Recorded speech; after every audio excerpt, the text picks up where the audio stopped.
కీర్తన చేసేవాడు కీర్తనలో కలిసిపోయాడు, పూజ చేసేవాడు పూజలో కలిసిపోయాడు. నేను భ్రమరము కావాలనుకున్న కీటకము తపించి తపించి భ్రమరమైపోయింది. భ్రమర కీటక న్యాయంలో భ్రమరమైపోయింది. నిరంతరము అంతటా ఈశ్వరుణ్ణి చూసి ఈశ్వర భావనతో ఈశ్వరుడి పనిముట్టుగా మీకు ఏ అస్తిత్వము లేకుండా సర్వత్రా ఆత్మదర్శనమే చేస్తూ ప్రేమని దాటి ఆ పైకెక్కి నిలబడిపోయిన మీకు మీరు చివరికి అయ్యేది ఆత్మయే విడిపోయి ఆ స్థితిని పొందుతారు. మెట్టు మెట్టు మెట్టు మెట్టు ఎక్కి మీరు ఎక్కడికి చేరుతారు? మేడపైకి చేరుతారు. ఒక్కొక్క మెట్టు మనుష్య జీవితంలో ఎలా ఎక్కాలో మొదలు పెడితే చిట్ట చివరికి మీరు ఎక్కేది ఎక్కడికి? అక్కడికే. లెక్కలు నేర్చుకోవడం మొదలుపెట్టారు. 2 రెళ్ళు 4, 2 3 6, 2 4 8 అని మొదలుపెట్టారు. మొదలుపెట్టినటువంటి వాళ్ళు ఆఖరికి అన్నారు నాకేమీ రాదు. మీరు పెద్ద గణిత శాస్త్రజ్ఞుడు అని సన్మానం చేస్తున్నారు. మీరన్నారు నాకేమీ రాదు, నేనేమి లెక్క పెట్టలేను, నాకు చాలా లెక్కలు వచ్చని మీరు అనుకుంటున్నారు. లెక్కలకి అందని తత్వం ఒకటి ఉంది, అది అత్యతిష్ట దశాంగుళం. ఈ బ్రహ్మాండముల కన్నా 10 అంగుళముల పై వరకు వ్యాప్తి చెంది ఉంది. దాని ముందు నేనెంత? దాని అనుగ్రహంతో ఈ 4 మాటలు మాట్లాడాను, 4 లెక్కలు చెప్పాను తప్ప నేను లెక్క కట్టగలిగిన వాడినా, నేను లెక్కలు వచ్చిన వాడినా, నాకేం లెక్కలు వచ్చన్నారు. మీకు వచ్చిన లెక్కలు మీకే లెక్కలు రావని చెప్పడానికి పనికొచ్చిందా లేదా? మీకొచ్చిన సంగీతం మీరు లయమైపోవడానికి పనికొచ్చిందా లేదా? మీరు గొప్ప భౌగోళిక శాస్త్రవేత్త. మీరు ఇలా మ్యాప్ ఇస్తే, మీకు తెల్ల కాగితం పెన్ను ఇస్తే మీరు ఇలా గీత గీసేసి ఇదిగో ప్రపంచంలో ఇదిగో ఇది ఉత్తర దిక్కు, ఇక్కడ హిమాలయ పర్వతాలు ఉంటాయి, ఇదిగో ఇది దక్షిణం, ఈ దక్షిణాన ఉత్తరాన హిమాలయాలు ఉంటే దక్షిణాన హిందూ మహాసముద్రం ఉంటుంది, ఇది తూర్పు, ఇదిగో తూర్పునంతా బంగాళాఖాతం ఉంటుంది, ఇదిగో పశ్చిమం ఇక్కడ అరేబియా మహాసముద్రం ఉంటుంది, ఇదిగో ఇక్కడ బొంబాయి ఉంటుంది, ఇదిగో ఇక్కడే చిన్న ముక్క విడిపోయి కన్యాకుమారి ఉంటుంది, ఇది సింహళం, దీని మధ్యలో సముద్రం ప్రవహిస్తూ ఉంటుంది. ఇలా మళ్ళీ ఇటు పక్కకెడితే ఇదిగో ఆస్ట్రేలియా, ఇదిగో న్యూజిలాండ్, ఇక్కడ మళ్ళీ పసిఫిక్ మహాసముద్రం. మీరు ఇంత కాగితం మీద ప్రపంచాన్ని అంతటినీ చూపించేస్తున్నారు గీతలు గీసి. ప్రపంచము కాగితమా? కాగితములోకి ప్రపంచం వచ్చిందంటే మీలో ఉండబట్టి వచ్చిందా? కట్టబోయే బిల్డింగ్ అంతా ప్లాన్గా కాగితం మీదకి రావట్లా. మీలో ఉన్నది కాగితం మీదకి వచ్చింది, కాగితం మీద ఉన్నది భూమి మీదకి వచ్చింది. అవునా? మీరు లోపల ముందు రమిస్తేనైనా పైకి వచ్చింది. పైనున్న దాంతో రమిస్తే లోపలి దానిలోకి చేరచ్చుగా అప్పుడు. కాబట్టి ఈ రమించి మిమ్మల్ని మీరు మరిచిపోగలిగినటువంటి స్థితి వస్తే అప్పుడు ఆయన ఏమంటాడు? ఇన్ని చెప్పిన ఆయన అంటాడు, చాలా గొప్పగా చెప్పారండి, ఇన్ని మీకు ఎలా గుర్తుంటాయండి బాబు, ఇన్ని పర్వతాలు ఇన్ని దేశాలు అన్నారు. ఏమండి ఇన్ని పర్వతాలు దేశాలు చెప్తేనే మెచ్చుకుంటున్నారే? ఇన్ని పర్వతాలు సృష్టించినవాడు, ఇన్ని సముద్రములు సృష్టించినవాడు, ఇన్ని నదులు నిర్మించినవాడు, ఇన్ని కొండలు, ఇన్ని మైదానములు, ఇన్ని ఎడారులు, ఇన్ని సృష్టించినవాడు, వాడెంత గొప్పవాడై ఉంటాడు అన్నారు. ఇప్పుడు మీరు నేర్చుకున్న భౌగోళిక జ్ఞానం దేనికి పనికొచ్చింది? కరా అన్న మాటకు అర్థం ఏమిటంటే గురు రూపంలో, శాస్త్ర రూపంలో మీ యందు మార్పు తెచ్చేవాడై ఉంటాడు ఆయన. మీరు పుచ్చుకోవడమే అలవాటైన వాడు అనుకోండి, కాముకుడు అని పేరు ఆయనకి. ఆయన కాముకుడు అంటారు ఆయన. కాముకుడు అంటే ఆడవారి వంక చూడకూడని చూపు చూసేవాడే కాముకుడని మీరు అనుకోకండి. అత్యంత కాముకుడై బతుకుతున్నవాడు, హిరణ్యకశిపుడై, రావణుడై, కుంభకర్ణుడై బతుకుతున్నవాడు ఎవరో తెలుసా అండి? ఎప్పుడు ఇలా తీసి ఏది ఇవ్వలేడు, ఏది ఇవ్వడు వాడి జీవితంలో. ప్రాణం పోయినట్టే.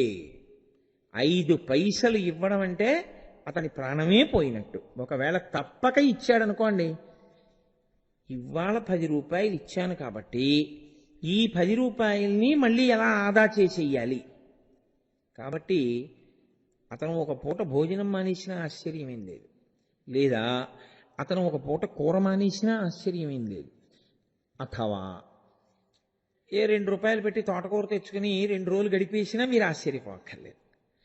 అంటే ఏమవుతుందో తెలుసా అండి? కాముకుడై జీవిస్తాడు తప్ప ప్రేమైక మూర్తిగా ఉండలేడు. ఈ రెండిటికి తేడా ఏమిటో తెలుసా అండి? నేను అనుభవించి నేను పుచ్చుకొని సుఖపడదాం అనుకున్నప్పుడల్లా కామమున్నది అని గుర్తు. కామము అన్న మాటకు అర్థం ఏమిటో తెలుసా అండి? పుచ్చుకుని అనుభవించుట. నా కంటికి నచ్చింది అనుకోండి, వెంటనే దాన్ని నాదిగా చేసుకుని నేను అనుభవిద్దామన్న కోరిక నాకు వచ్చింది అనుకోండి, నేను కాముకుడను. నేనిచ్చి వాళ్ళు సంతోషిస్తేనే సంతోషిద్దాం అనుకున్నాను అనుకోండి, నేను ప్రేమైకమూర్తి. ప్రేమయందు స్వార్థం ఉండదు, కామమునందు స్వార్థం ఉంటుంది. ఇప్పుడు కామము ప్రేమ కన్నా దోషమా కాదా? నువ్వు అలా బతికితే కాదని ఈశ్వరుడు అనలేదు. నీ ఇష్టం, నీకు బుద్ధినిచ్చాను, విడిచిపెట్టేశాను. కానీ ఇది సంస్కరింపబడడానికి గురువుగారిని ఇచ్చాను, శాస్త్రాన్ని ఇచ్చాను.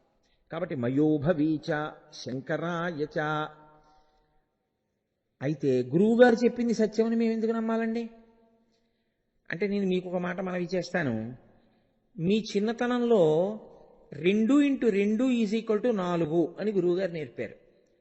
ఆ తర్వాత మీ ఊపిరి ఉన్నంతకాలం ఎక్కడికి వెళ్ళినా 2x2 = 4. మీరు గురువుగారు చెప్పింది చిన్నప్పుడు నమ్మారు. ఊపిరి ఉన్నంతకాలం అదే సత్యం.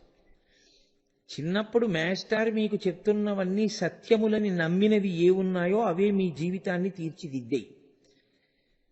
గురువు అనగా పతనమవ్వకుండా తన వాగ్బలము చేత మీ జీవితమునకు ఒక మలుపు తీసుకురాగలిగిన వాడు. ఇది ఇతరములు తేలేవు. ఇతరములు మీకు ఈ ఉపకారమును చెయ్యవు. గురువుగారు ఏం చేస్తారంటే, ఎక్కడ దోషభూయిష్టమైందో, ఎక్కడ పొరపాటు పడిపోతున్నావో, ఎక్కడ పాడు చేసేసుకుంటున్నావో దానికి విరుగుడు చూపిస్తాడు. అప్పుడు నీకు అర్థమవుతుంది. ఆత్మ పరిశీలనం చేసుకున్నారనుకోండి, నేను ఎంత కాముకుడిగా బతుకుతున్నాను, ఎంత ప్రేమైకమూర్తిగా బతుకుతున్నాను. అయితే మా అబ్బాయికి ఇచ్చానండి అని మీరు అనొచ్చు. మీ అబ్బాయికి ఇవ్వడంలో కూడా మీది కాముకత్వమే. ఎందుకంటే నా కొడుకని ఇవ్వడం కదండి. కాబట్టి ప్రేమ ఎన్నడూ కూడా ప్రతిఫలమును అపేక్షించదు. అమ్మ పాలిచ్చినప్పుడు ఏ ప్రతిఫలాన్ని అపేక్షించి అమ్మ చంటితనంలో పాలిచ్చింది? ఆవిడ ఏ ప్రతిఫలం కోరుకోలేదు, పాలిచ్చేసింది అంతే. అందుకే ప్రేమ, అమ్మ ప్రేమ. నాన్నగారు తాను వైద్యం చేయించుకోవడం మానేసి కాలేజీ ఫీజు కట్టారు. దేనికి కట్టారు నాన్నగారు అలాగా? మీకు రేపు జీతం వస్తే మీరు ఇస్తారని ఇవ్వలేదు ఆయన. ఆయన ప్రతిఫలాన్ని కోరుకోకుండా మీకు కట్టేశారు. అందుకని ప్రేమ. గురువుగారిది ప్రేమ, వాత్సల్యము. గురువుగారు మీరేదో ఇస్తాను అని చెప్పరు ఆయన. గురువుగారు వీళ్ళు నాకు రేపు పొద్దున్న ఇలా ఉపయోగపడతారేమోనని కోరుకుని చెప్పినవాడు కాదు. చెప్పటము తన కర్తవ్యంగా చెప్పుకుంటూ వెళ్ళిపోతాడు. అందుకని ఈశ్వరుడు గురువు రూపంలో సమాజంలో తిరుగుతాడు. ఈ మార్పు ఎవరు అర్హులైతే వాళ్ళు పొందేటట్టు చేయడానికి అర్హత, పరిపక్వత మీద ఉంటుంది. మీరు కొంచెం జాగ్రత్తగా గమనించండి. వర్షం అంతటా పడింది. భూమి మీద పడి ఉన్నటువంటి సీతాఫలం గింజ సీతాఫలం మొక్క అయింది. ఒక రాతి మీద పడి ఉన్నటువంటి సీతాఫలం గింజ మొక్క కాలేదు. ఎందుకంటే అది రాతి మీద ఉంది, దానికి మొక్క అయ్యే అవకాశం లేదు. అసలు మీ మనసు అధ్యవసాయముతో ఉంటే, కొంత మెత్తతనం ఉంటే, మారాలనేటటువంటి స్పృహ ఉంటే, విన్నదాన్ని అనుభవంలోకి తీసుకురావాలనేటటువంటి ఒక ప్రయత్నము అంతర్లీనముగా ఎక్కడైనా ఉంటే, మనసుకు ఆ సంస్కారము అంటి ఉంటే గురువాక్యము ఫలిస్తుంది. లేనినాడు గురువాక్యము ఫలిస్తుందనే నమ్మకం. అందుకే గురువెవరు? బరువు గురువు. గురువు అనగా బరువు అండి. గురువు బరువు అంటే నా ఉద్దేశం ఏమిటో తెలుసా? అన్నీ తన యందు ఉన్నవాడు, తనకు అన్నీ తెలిసి ఉన్నవాడు. ఆయన ఎప్పుడూ బరువే. ఆయన బరువుగా ఉండడం అంటే మీ దగ్గర పుచ్చుకునేవాడని కాదు దాని అర్థం. అన్నీ తెలిసి ఈశ్వరుణ్ణి లోపల పెట్టుకుని ఉన్నవాడై బరువుగా ఉంటాడు. శిష్యుడెవరు? ఆయన మీద గురి కలిగిన వాడు. శంకర భగవత్పాదులు ఎవరికి గురువు? శంకరాచార్యుల వారి పక్కన కూర్చున్న వారికి కాదు. శంకరాచార్యుల వారిని నమ్మి ఈ బ్రహ్మాండంలో ఎక్కడ నిలబడి ఉన్నా గురువే. లేకపోతే జగద్గురువు ఎలా అవుతారు? ఆయన ఎప్పుడు సముద్రం దాటి అమెరికానో ఇంగ్లాండో వెళ్ళలేదు శంకరాచార్యుల వారు. మరి అటువంటప్పుడు ఎక్కడో ఉన్న వాళ్ళకి కూడా గురువు శంకరాచార్యుల వారు ఎలా అవుతారు? జగద్గురువు ఎలా అయ్యారు ఆయన? అంటే శంకరులు శారీరకంగా ఇక్కడున్నా శంకరుల మాట మీద నమ్మకం పెట్టుకుని జీవితాన్ని మార్చుకున్నవాడు ఎవడున్నాడో వాడి బ్రహ్మాండంలో ఎక్కడున్నా వాడికి ఆయన గురువే. అది జగద్గురువు అంటే. ప్రపంచమును మార్చగలిగినటువంటి మాట కలిగిన వారైన, అంతటి బరువైనటువంటి భావనలు ఉన్నవారు, అంతటి గాంభీర్యం ఉన్నవారు, అంతటి సమర్థత కలిగిన వారు. అందుకని వారు జగద్గురువులయ్యారు. ఇప్పుడు మీరు గమనించండి, గురువు చెప్తాడు, గురువుగా ఈశ్వరుడే తిరుగుతూ ఉంటాడు. గురువుగా ఈశ్వరుడే తిరిగినా చెప్పిన మాట మీ తలకెక్కాలని ఎక్కడుంది? రాతి మీద సీతాఫలం కింద మొలకెత్తదుగా. గురువుగారితో కలిసి జీవితాంతం పక్కనే ఉన్న గురువుగారి యొక్క వైభవంలో పిసరంతా కూడా పొందలేక పతనమైపోయిన వాడు కూడా ఉండవచ్చు. గురువుకి బెంగ ఏమైనా ఉంటుందా? బాధ ఉంటుందా? ఆయన ఏం చేస్తాడు? ఆయన ప్రయత్నం అయింది, ఆయన కర్తవ్యం అయింది, ఆయన బోధ అయిందంతే. అందిపుచ్చుకోవడం మీ చేతిలో ఉంటుంది. పాలు పిండుతున్నారు, పితుకులలోంచి పాలు పడుతున్నాయి. పక్క వాళ్ళ వంక చూసి కబుర్లు చెప్తూ కొండొక్కటే దూరంగా పెట్టారు. పాలు తీయడం తీస్తున్నారు, పితుకులు పట్టుకుని లాగుతున్నారు, పాలు పడుతున్నాయి, కొండే దూరంగా ఉంది ఎవరితోనో మాట్లాడడంలో. ఇప్పుడు ఆ పాలు ఎక్కడ పడతాయి? మట్టిలో పడిపోతాయి.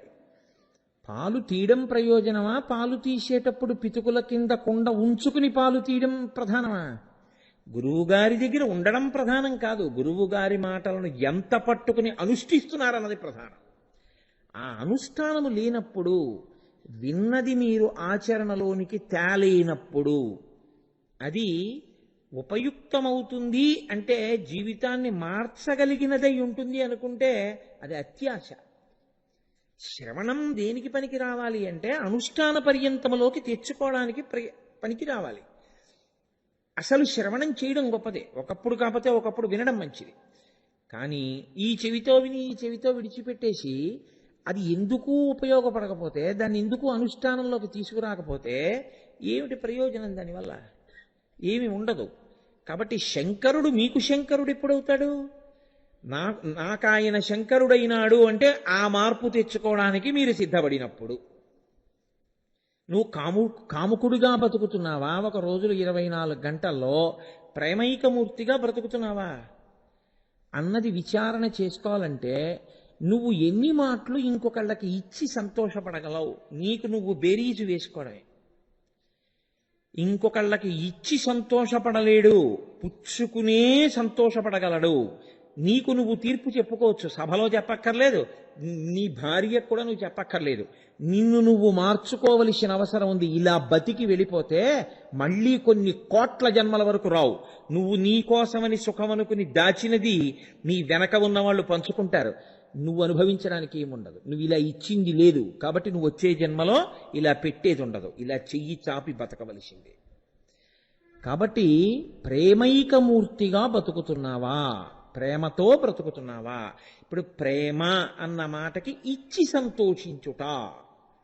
సంతోషము సుఖమే కదండి, మనసు ఆనందిస్తే మరి సుఖమేగా. ఇచ్చి సంతోషించగలవా? అలా ఏమైనా కొంచెం మార్పు వచ్చిందా నీకు? నీ దగ్గర 4 యాపిల్ పళ్ళు ఉన్నాయి, చాలా మంచి పళ్ళు. నువ్వు 2 పళ్ళు తిని, పోని 3 పళ్ళు నువ్వు తినేసి, 3 పళ్ళు తినడంలో నీకెంత తృప్తో ఒక పండు ఒకరికి ఇవ్వడంలో కూడా అంత సంతోషంగా ఒక పండు ఒకరికి ఇవ్వగలవా? ఇచ్చి అమ్మ వాళ్ళ తింటారని సంతోషంగా ఇవ్వగలవా నువ్వు? అలా ఇవ్వగలిగితే నువ్వు మెట్టెక్కావు. ప్రేమైకమూర్తి, నీ సుఖము నీ కిందనున్న వాడి సుఖం కన్నా మారిన సుఖము. పట్టుకున్నారు కదండి? ఇది ప్రేమ. ప్రేమ అన్న మాటని ఇంకొకలా వాడేస్తే దాని అర్థం మారిపోతుంది. ప్రేమ ఎప్పుడు మీరు కావాలని కోరుకునేది కాదు, మీరు ఇచ్చి సంతోషిద్దాం అనుకుంటేనే ప్రేమ.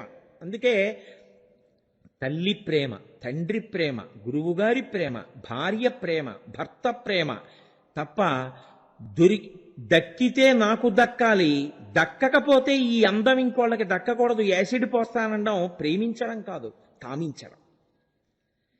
దాన్ని ప్రేమించడం అని నువ్వు పేపర్లో రాసినా ఇంకో చోట డైలాగ్ రాసినా నువ్వు సమాజాన్ని తప్పు పట్టిస్తున్నట్టు. అది ప్రేమ అయితే మరి తల్లి ప్రేమ ఏమైనట్టు? ఏమిటి తేడా రెండిటికి? అది ప్రేమ కాదు, కామం. శాస్త్రములు ఏం చెప్తున్నాయో దాన్ని వక్రీకరించిన నాడు సమాజము పాడవుతుంది. ఒక మాట చాలా జాగ్రత్తగా మాట్లాడాలి. సతి అన్న మాటకి పతి అన్న మాటకి ఒక్కక్షరమే తేడా, కానీ ఎంత తేడా ఉంది జీవితంలో. పతి సతి ఎంత మార్పు ఉందండి. లింగభేదమే వచ్చేసింది కదా. ఒక అక్షరం మారితేనే అంత మార్పు వస్తుంది. నువ్వు ఒక చోట వాడవలసిన మాటని ఇంకొక చోట వాడితే సమాజం ఏమైపోతుంది?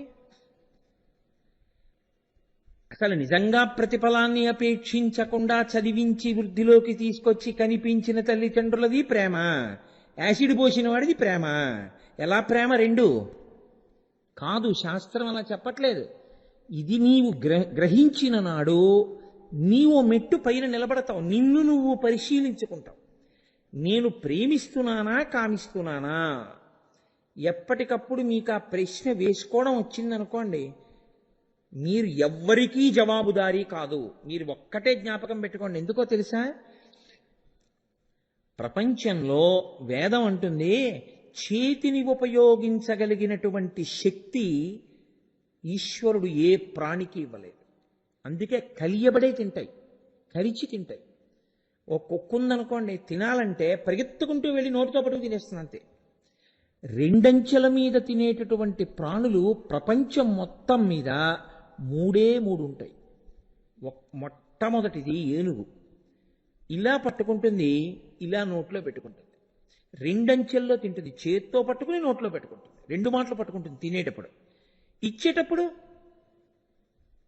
తొండంలోంచి చిమ్మేస్తుంది. ద్వైపం, పుచ్చుకుంటే రెండు మాటలు, ఇచ్చేస్తే ఒక్కసారి విసిరాల వాడేస్తుంది, ఇచ్చేస్తుంది. కోతి పట్టుకుంటుంది, నోట్లో పెట్టుకుంటుంది. మనుష్యుడు చేత్తో పట్టుకుంటాడు, నోట్లో పెట్టుకుంటాడు. ఉత్కృష్టత ఎందుకు వచ్చిందో తెలుసా అండి? ఈ చేత్తో ఇలా తీయడం పెట్టుకోవడం ఇదొక్కటే నీ జీవిత పరమావధి కాదు.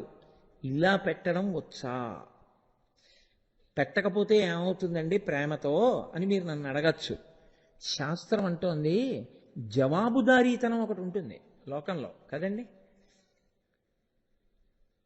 ఓ వస్తువుని మీకు ఇచ్చాననుకోండి వాడుకోమని, మీరు ఎలా వాడుకున్నారు అని మళ్ళీ అడుగుతారు కదా. చూస్తూ ఉంటారు. తండ్రి మీకు మోటార్ సైకిల్ ఇచ్చారు, 1 లీటర్ పెట్రోల్ కొట్టించాడు, కాలేజీకి వెళ్ళిరా అన్నాడు. మధ్యాహ్నం మీరు ఇంటికి వచ్చి, నాన్నగారండి పెట్రోల్ అయిపోయింది అన్నారు. నాన్నగారు ఏమంటారు? లీటర్ పెట్రోల్ కొట్టించాను, నువ్వు 5 రోజులు వెళ్ళి రావచ్చు మన ఇంటి నుంచి నీ కాలేజీకున్న దూరానికి. ఒక్క పూట వెళ్ళొస్తే పెట్రోల్ ఎందుకు అయిపోయింది నీకు? ఎక్కడ తిరుగుతున్నావు అని అడుగుతారా అడగరా? మీరు 2-3 రోజులు ఇలా చేశారు. నాన్నగారు ఏమంటారు? పెట్రోల్ కొట్టించాను, తాళాలు అక్కడ పెట్టి సైకిల్ వేసుకెళ్ళి అంటారు. అంటారా అనరా? ఈశ్వరుడు అడగడని మీరు ఎందుకు అనుకుంటున్నారు? ఇది ఇచ్చినవాడు. దీని నుంచి విడిపోయిన తర్వాత అన్నిటికన్నా మహోత్కృష్టమైన తెప్పనిచ్చాను నీకు. సంసారమును దాటతావని, పెట్టి బతుకుతావని, సుఖం అనుభవించేటప్పుడు ఇలాగే కాదు ఇలాగ కూడా పెట్టి బతుకుతావు అనుకున్నాను. ఎన్ని మాటలు రా నువ్వు అలా సంతోషపడింది? ఒకరికి ఇవ్వడంలో సంతోషం ఎన్ని మాటలు పొందావు? ఆపాటి దానికి ఇది ఎందుకురా నీకు? కేవలం నువ్వు తిని సంతోషపడ్డానికి, నువ్వు దాచుకుని సంతోషపడ్డానికి ఒక నక్కగా పుట్టినా ఆ పని నువ్వు చేయొచ్చు. కాబట్టి వెళ్ళు, నక్కగా పుట్టు. పట్టుకెళ్ళి దొరికిన మాంసఖండాన్ని పట్టుకెళ్ళి చెట్టు తొర్రలో పెట్టి పురుగులు పట్టే వరకు అలాగే పెట్టుకుని తింటూ బతుకుతుండు. తప్ప ఒకరికి పెట్టడం నీకు అలవాట్లేదు కదరా, ఇంకెందుకు నీకు ఇది? పెట్టడం అన్న అలవాటు మనుష్య ప్రాణిది. నువ్వు పెట్టవు, నీకొద్దులే తీసేస్తున్నానంటాడు. ఇక అక్కడి నుంచి ఎన్ని కోట్ల జన్మలు ఉంటావో అలా ఎవరికి తెలుసు? అందుకొచ్చాడు శంకర అన్న నామానికి గొప్పతనం ఎందుకు వచ్చిందంటే, శంకర, భోళా శంకర, హరహర మహాదేవ శంభో శంకర, శంకర శంకర అని ఎందుకంటుంటారో తెలుసా అండి? ఆ శంకరుడు గురువై, ఆ శంకరుడు శాస్త్రమై నేర్పుతూ ఉంటాడు. ఇప్పుడు మీరు రెండో మెట్టు తెలుసుకున్నారు. సుఖమును అనుభవించడమే ప్రధానము అనుకుంటే జంతువుకి దీనికి తేడా రాదు. అనుభవించడం తప్పు కాకపోయినా మీరు చేసుకున్న పుణ్యం నశించిపోతే మీకు సుఖం అవుతూ ఉంటుంది. మరి మళ్ళీ మీరు చేసే పుణ్యం. కాబట్టి రెండవ మెట్టెక్కినప్పుడు మీరు ప్రతిఫలమును అపేక్షించకుండా పెట్టడం అనేటటువంటిది నేర్చుకోవాలి. ఇక్కడ మీరు కొంచెం జాగ్రత్తగా పట్టుకునే ప్రయత్నం చేయండి.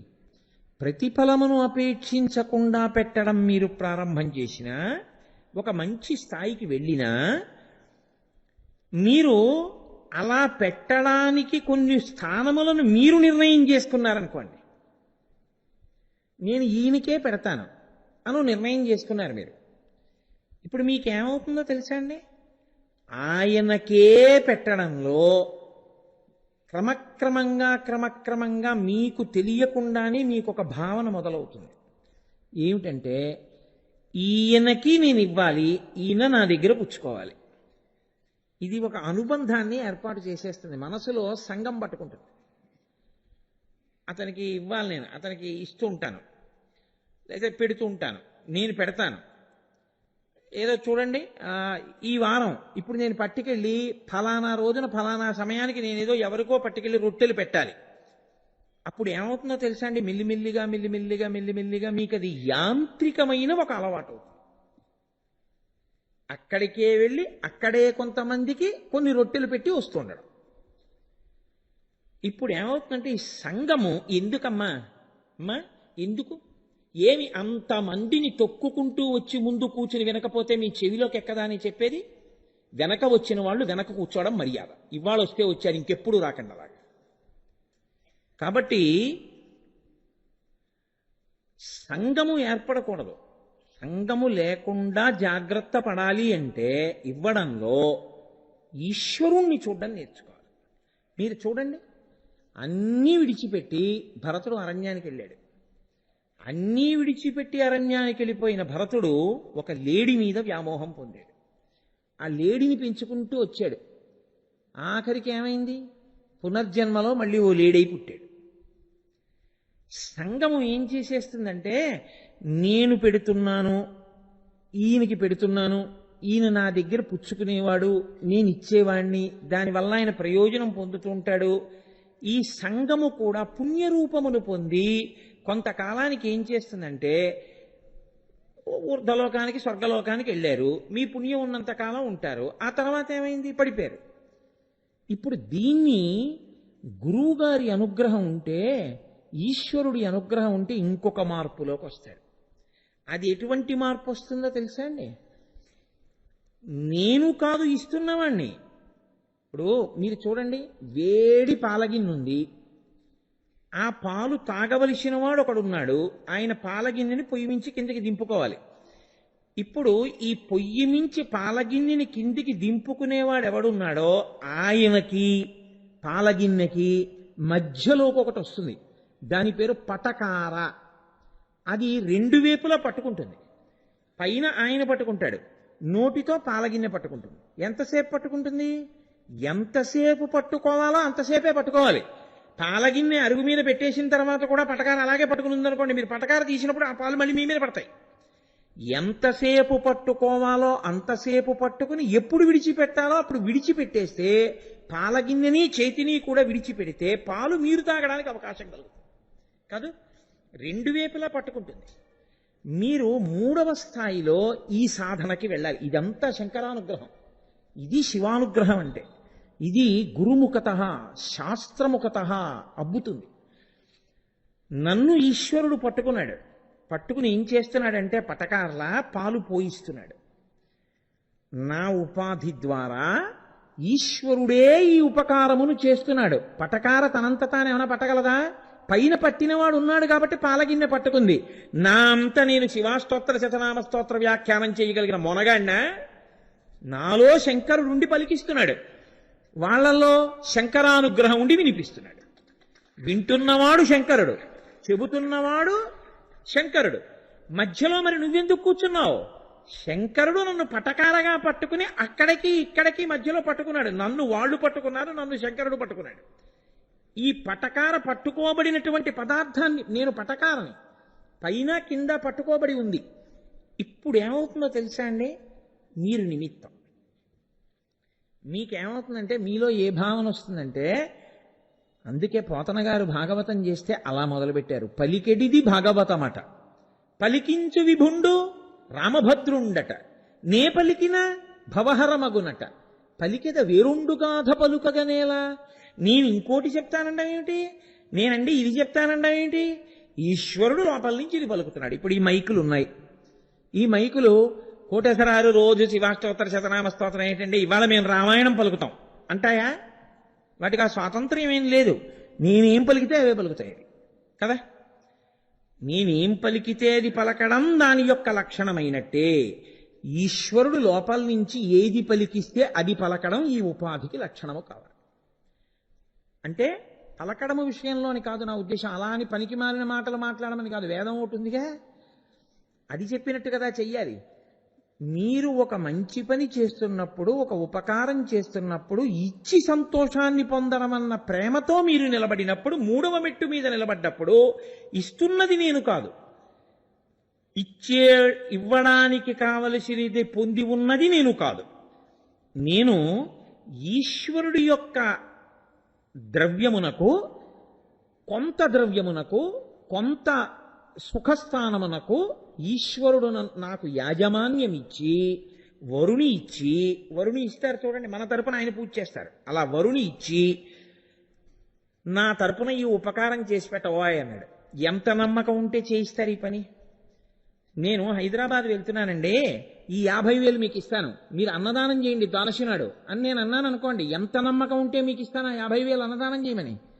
ఈశ్వరుడి చేత నమ్మబడ్డాడు, ఇదే నాకు చాలు. నాకు ఆయన నా మీద పెట్టుకున్న నమ్మకం నాకు చాలు, నేను ఇలా బ్రతకగలిగితే చాలు. ఇప్పుడు నేనిస్తున్నానన్న భావన కానీ, ఇది నాదన్న భావన కానీ మీకేమైనా ఉందా? ఇదేమవుతుందంటే ఈశ్వరుడికి దగ్గరవడానికి పనిచేస్తుంది. మీరు చూడండి, పటకార మీరు పట్టుకున్నప్పుడు మీరు పట్టుకునే వైపు బాగా పట్టుకుని, పాలగిన్నె పట్టుకునే వైపు కొంచెం అటు ఇటు అవుతోంది అనుకోండి, మీరు ఇంకా పటకార వాడరు. ఇది సరిగ్గా పాలగిన్నె పట్టుకోవట్లేదు, మీద పడతాయి పాలని, మీరు పట్టుకునే వైపు బాగున్నా పాలగిన్నె పట్టుకోవడం బాగుండకపోతే మీరు పట్టుకోరు. పాలగిన్నె పట్టుకునే వైపు బాగా ఉండి, మీరు పట్టుకునే వైపు ఉన్నది పెళుసులొచ్చి, సూది మొనలొచ్చి చేతికి గుచ్చుకుంటోంది అనుకోండి, అమ్మో ఇది చేతికి గుచ్చుకుంటోంది తుప్పట్టి, లేనిపోని ఇబ్బంది అని మీరు పటకార వాడరు. రెండు వేపులా సరిగా పట్టుకుంటేనే పటకార కదండి. ఈ రెండు వేపులా పట్టుకునేటటువంటి పరికరంగా నిలబడ్డంలో మిమ్మల్ని మీరు తరచు పరిశీలనం చేసుకుని శాస్త్రవాక్యమునకు, గురువాక్యమునకు కట్టుబడ్డం మీకు వస్తోందనుకోండి, మీరు ఇంకో మెట్టు పైకెక్కి నించున్నారు. ఇప్పుడు అంటే జన్మ సార్థకతకి నేను చెప్తున్నాను. ఆ పై మెట్టులో 4వ మెట్టులో ఏమవుతుందో తెలుసా అండి? ఏమీ అసలు సంగతి, అసలు నేను ఈశ్వరుడి సొత్తు అన్న భావన కూడా ఏమీ లేదు. ఈశ్వరుడు నా చేత ఇప్పిస్తున్నాడు కాదు, నేను ఆయన సొత్తి. మీరు ఒక విషయాన్ని బాగా పట్టుకోండి, రత్నాన్ని ఒక డబ్బాలో పెట్టి బీరువాలో పెట్టి దాచారు. రత్నాన్ని దాచారా, డబ్బాని దాచారా? జాగ్రత్తగా చెప్పండి. రత్నాన్ని మీరు చాలా జాగ్రత్తగా దాచవలసి వచ్చింది. ఆ రత్నాన్ని ఒక చిన్న పెట్టెలో పెట్టి, ఉంగరాలు గొలుసులు చిన్న డబ్బీలో పెట్టి దాచుకుని, బీరువాలో పెట్టి, లాకర్లో పెట్టి దాచుతుంటాం కదండి. ఇప్పుడు ఆ డబ్బానా మీరు దాచింది, డబ్బాలో ఉన్న బంగారాన్ని దాచారు? డబ్బాలో ఉన్న బంగారాన్ని దాస్తున్నారు. డబ్బా ఉన్నా ఊడిపోయినా మీకేం భయం లేదు, బంగారం మీకు కావాలి. బంగారానికి ఇంకా ఎక్కువ రక్షణ కల్పించడానికి బంగారమును పెట్టెలో పెట్టి, బంగారు స్పర్శ ఉన్న కారణం చేత పెట్టిని కూడా చాలా జాగ్రత్తగా దాచారు కదా. అలా ఇప్పుడు ఆ బంగారము వలన పెట్టె కూడా దాచబడినట్టు, అసలు నేను కూడా ఈశ్వరుడు యొక్క సొత్తుని. కాబట్టి ఆయన నన్ను ఇలా వాడుకుంటున్నాడంతే. అది ఆ వాడుకోవడం ఎలా అయినా వాడుకొని, ఇప్పుడు ఆ పెట్టెని మీరు బీరువాలో పెట్టి దాచారు. కొన్నాళ్ళు పోయిన తర్వాత గొలుసు మెళ్ళలో వేసుకుని బయటికి ఎడుతూ, ఇప్పుడు పెట్టొక్కటి బీరువాలో పెట్టరుగా, టేబుల్ మీద పెట్టి వెళ్ళిపోయారు. అంటే బంగారం పెడితేనేమో లోపలెట్టారు, బంగారం తీస్తే బయట ఇట్టారు, అంటేనేమో నేను అది లేకపోతే నేను ఎందుకో పనికిరానమాట, తీసుకొచ్చి మళ్ళీ నాలో పెట్టి నేను తినేస్తాను ఈ మాట అంటుందా పెట్టి? దానికి ఏమీ లేదు. ఉంచి వాడుకున్నా, తీసి ఇంకోలా వాడుకున్నా, ఒకలా ఒకప్పుడు వాడుకుని ఇంకోలా ఇంకొకప్పుడు వాడుకున్నా తనకేమీ ఉండదు. ఇది ఎలా ఉంటుందో తెలుసా అండి? 1000 మంది 10,000 మందిలో కూర్చొని ఉపన్యాసం చెప్పి ప్రత్యేక దర్శనము చేయగలడు. 10,000 మందితో కలిసి క్యూలో నిలబడి దర్శనానికి వెళ్ళగలడు. పెట్టెకి ఇదేమిటి? దానికి ఏమి పెద్ద అభిమానము, అహంకారము ఇలాంటివేం దానికి ఉండే అవకాశం లేదు. ఆ స్థితిని పొందితే ఇప్పుడు ఏమైంది? అసలు మీకు ఏ విధమైనటువంటి ప్రత్యేకతల కోసం, అహంకారం కోసం ప్రయత్నమే ఉండదు. ఇది కూడా దాటిపోయారనుకోండి, అది జీవన్ముక్త స్థితి. అక్కడికి వెళ్ళేటప్పటికి ఏమవుతుందో తెలుసా? నేను మీకు ఒక ఉదాహరణ చెప్తాను. మీరు పట్టుకోవడానికి మార్గం చెప్తాను. అందుకే మన యొక్క సనాతన ధర్మానికి ఉన్న గొప్పతనం ఏమిటో తెలుసా అండి? మీరు ఏది పట్టుకున్నా చివరికి ఈశ్వరుణ్ణి చేరుకోవడానికే దాన్ని సాధనంగా చేసుకోమంటారు. సంగీతం నేర్చుకున్నారు, సంగీతం కచేరీల కోసం అని అర్థం చెప్తారు. ఆరోహణ అవరోహణ, ఈశ్వరుణ్ణి నుంచి విడిపోవడం కిందకు వచ్చేసారు, మళ్ళీ ఈశ్వరుల్లో కలిసిపోవడం ఆరోహణ. నర్తన చేస్తున్నారు, నృత్యం చేస్తున్నారు. పరమేశ్వరుడి యొక్క కదలికలు ఎలా ఉంటాయో మీరు భావన చేసి తాండవ లాస్యములను మీ యందు ఆవాహన చేసుకుని ఈశ్వరుణ్ణి సేవించడం. నేను ఒక్క మాట చెప్తాను, కొంచెం జాగ్రత్తగా పట్టుకోండి. ఇంతకన్నా ఎక్కువ వివరణ చేసి నేను ఈ విషయాలన్నీ ఇప్పుడు పరిశీలన చేయడం కష్టం అవుతుంది. చూడండి, ఒక ఆయన అంటాడు, నాకు సంగీతం అంటే చాలా ఇష్టం అండి, ఎవరైనా సంగీతం నేర్పేవాళ్ళు ఉన్నారా అండి అంటాడు. మీరు ఎవరో ఒక సంగీత విద్వాంసుల దగ్గరికి తీసుకెళ్ళి వీరు బాగా పాఠం చెప్తారండి అన్నారు. ఏది? సారీగామా అలా ఆరోహణను అన్నాడు ఆయన. అసలు బాగులేదండి మీ కంఠం అన్నారు. అంటే ఆయన అన్నాడు, కాదు, నాకు చాలా ప్రీతి, మీరు ఎలా అయినా నాకు నేర్పాలి అన్నాడు. సరే రండి రేపటి నుంచి. ఈలోగా మీరు ఆ ఊరి నుంచి వెళ్ళిపోయారు. ఒక 5 ఏళ్ళు పోయిన తర్వాత ఎక్కడో మీకు బ్రహ్మాండమైన కీర్తన వినపడుతోంది, తనలో తాను రమించి పాడుకుంటున్న కీర్తన. నేను కంఠాల గురించి, సంగీతం అంటే అద్భుతంగా ఏదో కంఠం అద్భుతంగా ఉండడం గురించి నేను మాట్లాడటం లేదు. అలా అయితే త్యాగరాజస్వామి వారి కంఠం ఎంతమంది విన్నారు? కంఠం బాగుంటే కీర్తనలు నిలబడలేదు, త్యాగరాజస్వామి వారి ఆర్తితో పాడుకోవడం వల్ల నిలబడ్డాయి కదండి. ఇప్పుడు ఆయన అలా కళ్ళు మూసుకుని తంబురా మీటుతూ ఆ రాగాలు వేస్తూ తనలో తాను రమించిపోతూ 1 గంట సేపు ఆయన కీర్తన పాడారు. 1 గంట సేపు కీర్తన పాడిన తర్వాత ఆయన లాల్చీ తడిసిపోయింది, పంచ తడిసిపోయింది, చెమటలు పట్టేసిన తర్వాత ఆయన కీర్తన ఆప్ చేశాడు. అందరూ తప్పట్లు కొట్టారు. 2 నిమిషాలు సభలో ఆగకుండా తప్పట్లు కొట్టారు. ఇప్పుడైనా కళ్ళు తెరిచి చాలా భారంగా, గంభీరంగా తప్ప ఆయనలో ఏదో వెంటనే ప్రతిస్పందన ఏం కనపడలేదు. మీరు వేదిక దిగిపోయిన తర్వాత, ఏమయ్యా నీకు గుర్తుందా, నేనే తీసుకెళ్ళాను గురువుగారి దగ్గరికి, నువ్వు సంగీతం నేర్చుకోవడం మొదలుపెట్టావు, అదేమిటయా కీర్తన పాడడం అంత అద్భుతంగా పడేశావు, అసలు నువ్వు ఏమీ పట్టించుకోలేదు, ఇంక అందులో అలా ఏమిటి అలా లీనమైపోయావు అంటే ఆయన అంటాడు, నేను లీనమైపోయానండి ఆ కీర్తనలో, అసలు నాకేమీ తెలియలేదు, నేను అందులో మైమరిచిపోయానంటాడు. మీరు ఆ మాట వింటుంటారు, మైమరిచిపోయావు ఏట్రా అంటారు. మైమరిచిపోయావు ఏమిట్రా అంటే, మీకు శరీర స్పృహ లేదు, మీ చుట్టూ ఏం జరుగుతోందో మీకు తెలియదు, మీ దృష్టి దేని మీద నిలబెట్టారో అదైపోయింది. అదైపోవడంలో మీరు అన్నీ మర్చిపోయారు. ఇది బాహ్యంలో మీకు అందుతోందా, అందట్లేదా? అందుతోంది. మంచి ఆకలి మీద ఉన్నారనుకోండి, మంచి ఆకలి మీద ఉన్నప్పుడు మీరు భోజనానికి వెళ్ళారు, కూర్చోండి భోజనం చేసేద్దరు, కానీ లోపల చేస్తున్నారు, గది ఖాళీ అవగానే పెట్టేస్తామన్నారు. పెట్టేస్తామన్న వాళ్ళు ఏం చేశారు? పెట్టలేదు. గది ఖాళీ అయిపోయింది, లోపల వాళ్ళు బయటకు వచ్చారు, ఓహో వచ్చారా అన్నారు, అందరూ నమస్కారాలు పెడుతున్నారు, మాతో ఓ ఫోటో అని వెనక నుంచి ఫోటోలు తీయించుకుంటున్నారు. మీకు కడుపులో ఆకలి. ఇప్పుడు వాళ్ళందరూ చుట్టూ నిలబడి ఫోటో తీయించుకుంటుంటే కొత్తగా కూరలు, సాంబారు అన్ని గదిలోకి పట్టుకెడుతున్నారు. వాటి సువాసనలు మీ ముక్కుకి తగిలి మంచి ఆకలితో ఉన్న మీకు, అబ్బా సాంబారు కూర అవి ఇంత బాగున్నాయి, ఎప్పటికి పెడతారో, ఈ దిక్కుమాలిన ఫోటోలు ఏమిటో భోజనానికి పిలిచి అని మీరు మమేకమైపోయి ఆ కూర వాసనలో మమేకమై ఆ కూర అలా వెళ్ళిపోతుంటే చూసిన దాని మీద మీ మనసు లగ్నమైపోయి రమించిపోయారు. మిమ్మల్ని కోటేశ్వరారు తర్వాత ఉపన్యాసాలు ఎక్కడండి అన్నారు. మర్చిపోయారు. ఏమైంది? ఎందుకు మర్చిపోయారు? ఎందుకు విడిపోయారు? మీరు దేంతో కలిసిపోయారు? వంకాయ కూరతోనూ సాంబార్తోనూ మీరు కలిసిపోయారు. కీర్తన చేసేవాడు కీర్తనలో కలిసిపోయాడు, పూజ చేసేవాడు పూజలో కలిసిపోయాడు. నేను భ్రమరము కావాలనుకున్న కీటకము తపించి భ్రమరమైపోయింది, భ్రమర కీటక న్యాయంలో భ్రమరమైపోయింది. నిరంతరము అంతటా ఈశ్వరుణ్ణి చూసి ఈశ్వర భావనతో ఈశ్వరుడి పనిముట్టుగా మీకు ఏ అస్తిత్వము లేకుండా సర్వత్ర ఆత్మదర్శనమే చేస్తూ ప్రేమని దాటి ఆ పైకెక్కి నిలబడిపోయిన మీరు చివరికి అయ్యేది ఆత్మయే, విడిపోయి ఆ స్థితిని పొందుతారు. మెట్టు మెట్టు మెట్టు మెట్టు ఎక్కి మీరు ఎక్కడికి చేరుతారు? మేడపైకి చేరుతారు. ఒక్కొక్క మెట్టు మనుష్య జీవితంలో ఎలా ఎక్కాలో మొదలు పెడితే చిట్ట చివరికి మీరు ఎక్కేది ఎక్కడికి? అక్కడికే. లెక్కలు నేర్చుకోవడం మొదలుపెట్టారు. 2 రెళ్ళు 4, 2 3 6, 2 4 8 అని మొదలుపెట్టారు. మొదలుపెట్టినటువంటి వాళ్ళు ఆఖరికి అన్నారు, నాకేమీ రాదు. మీరు పెద్ద గణిత శాస్త్రజ్ఞుడు అని సన్మానం చేస్తున్నారు. మీరన్నారు, నాకేమీ రాదు, నేనేమి లెక్క పెట్టలేను, నాకు చాలా లెక్కలు వచ్చని మీరు అనుకుంటున్నారు. లెక్కలకి అందని తత్వం ఒకటి ఉంది, అది అత్యతిష్ట దశాంగుళం. ఈ బ్రహ్మాండముల కన్నా 10 అంగుళముల పై వరకు వ్యాప్తి చెంది ఉంది. దాని ముందు నేనెంత? దాని అనుగ్రహంతో ఈ 4 మాటలు మాట్లాడాను, 4 లెక్కలు చెప్పాను తప్ప నేను లెక్క కట్టగలిగిన వాణ్ణా, నేను లెక్కలు వచ్చిన వాణ్ణా?